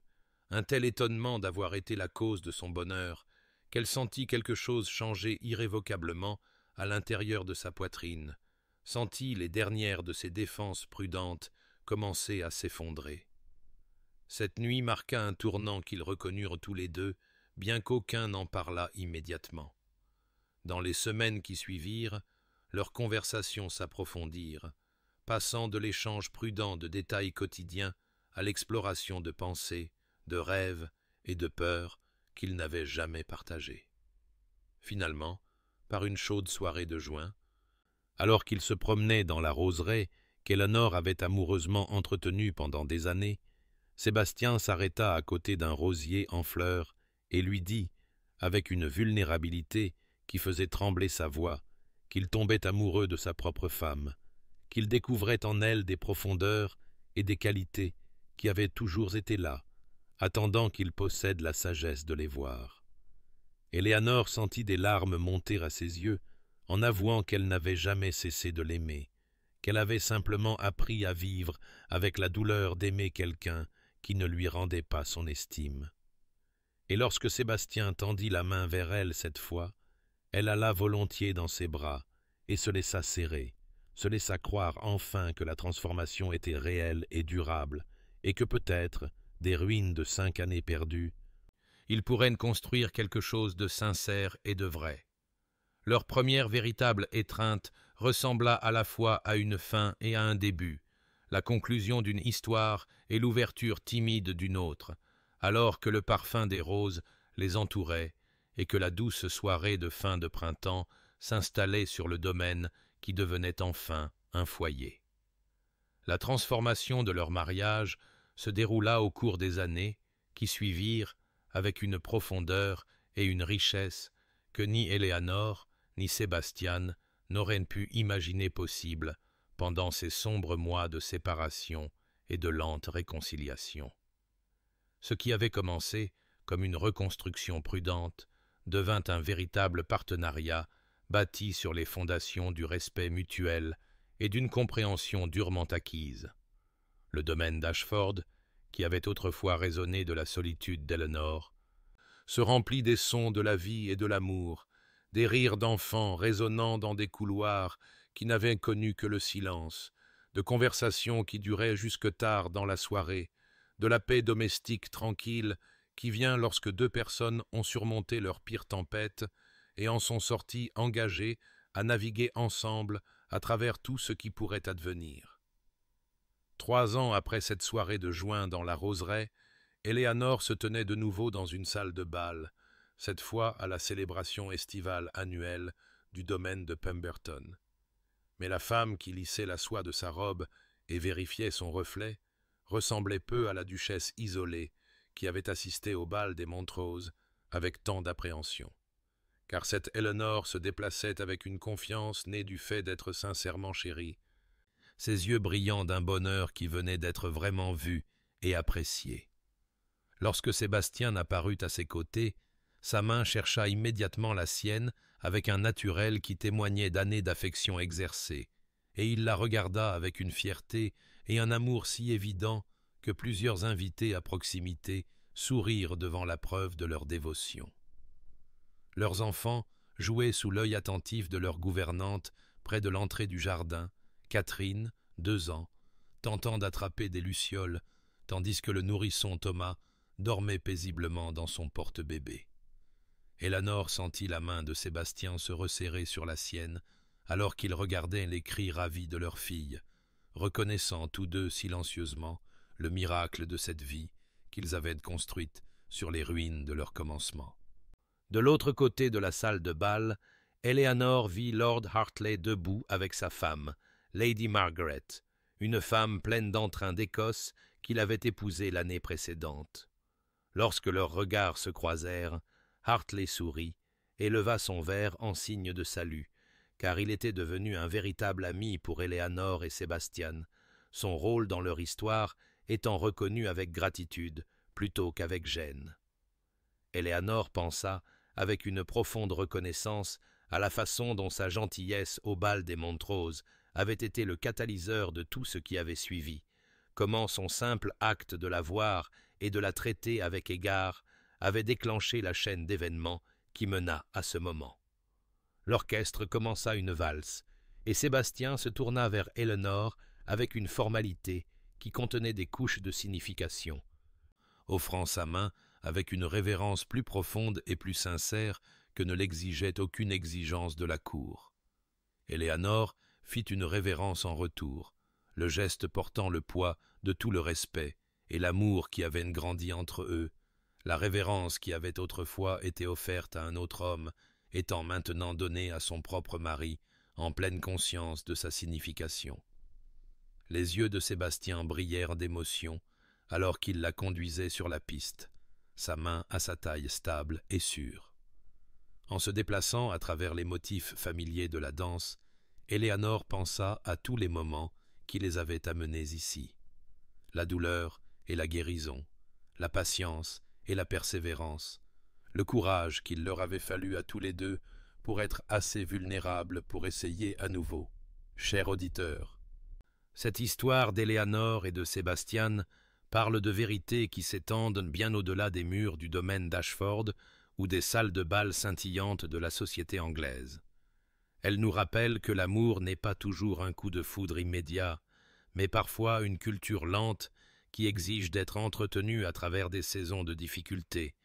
que les plus grandes transformations exigent souvent que nous soyons d'abord brisés jusqu'à nos fondations, avant de pouvoir reconstruire sur un terrain honnête, et que les secondes chances sont possibles lorsque les deux parties possèdent le courage de reconnaître leurs échecs et la patience de prouver leur sincérité par des actions soutenues plutôt que par des gestes temporaires. Dans votre propre vie, il y a peut-être des relations qui semblent irréparables, des liens qui se sont flétris par négligence ou ont été endommagés par l'incompréhension. Cette histoire offre le doux encouragement que la rédemption reste possible si les deux parties sont prêtes à faire le travail difficile d'un changement sincère, à dépasser les murs protecteurs que nous construisons autour de nos cœurs et à risquer la vulnérabilité que la connexion authentique exige,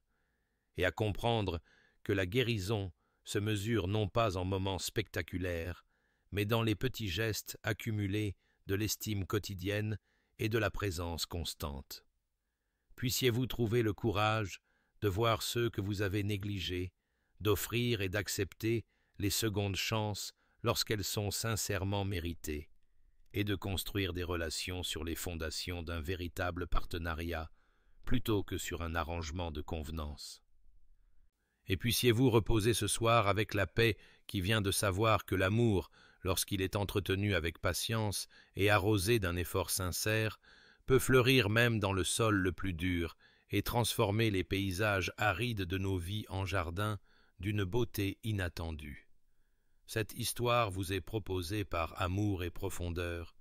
où nous croyons au pouvoir de la transformation, à la possibilité de la rédemption et à la vérité durable qu'il n'est jamais trop tard pour recommencer. Si ce conte a touché votre cœur,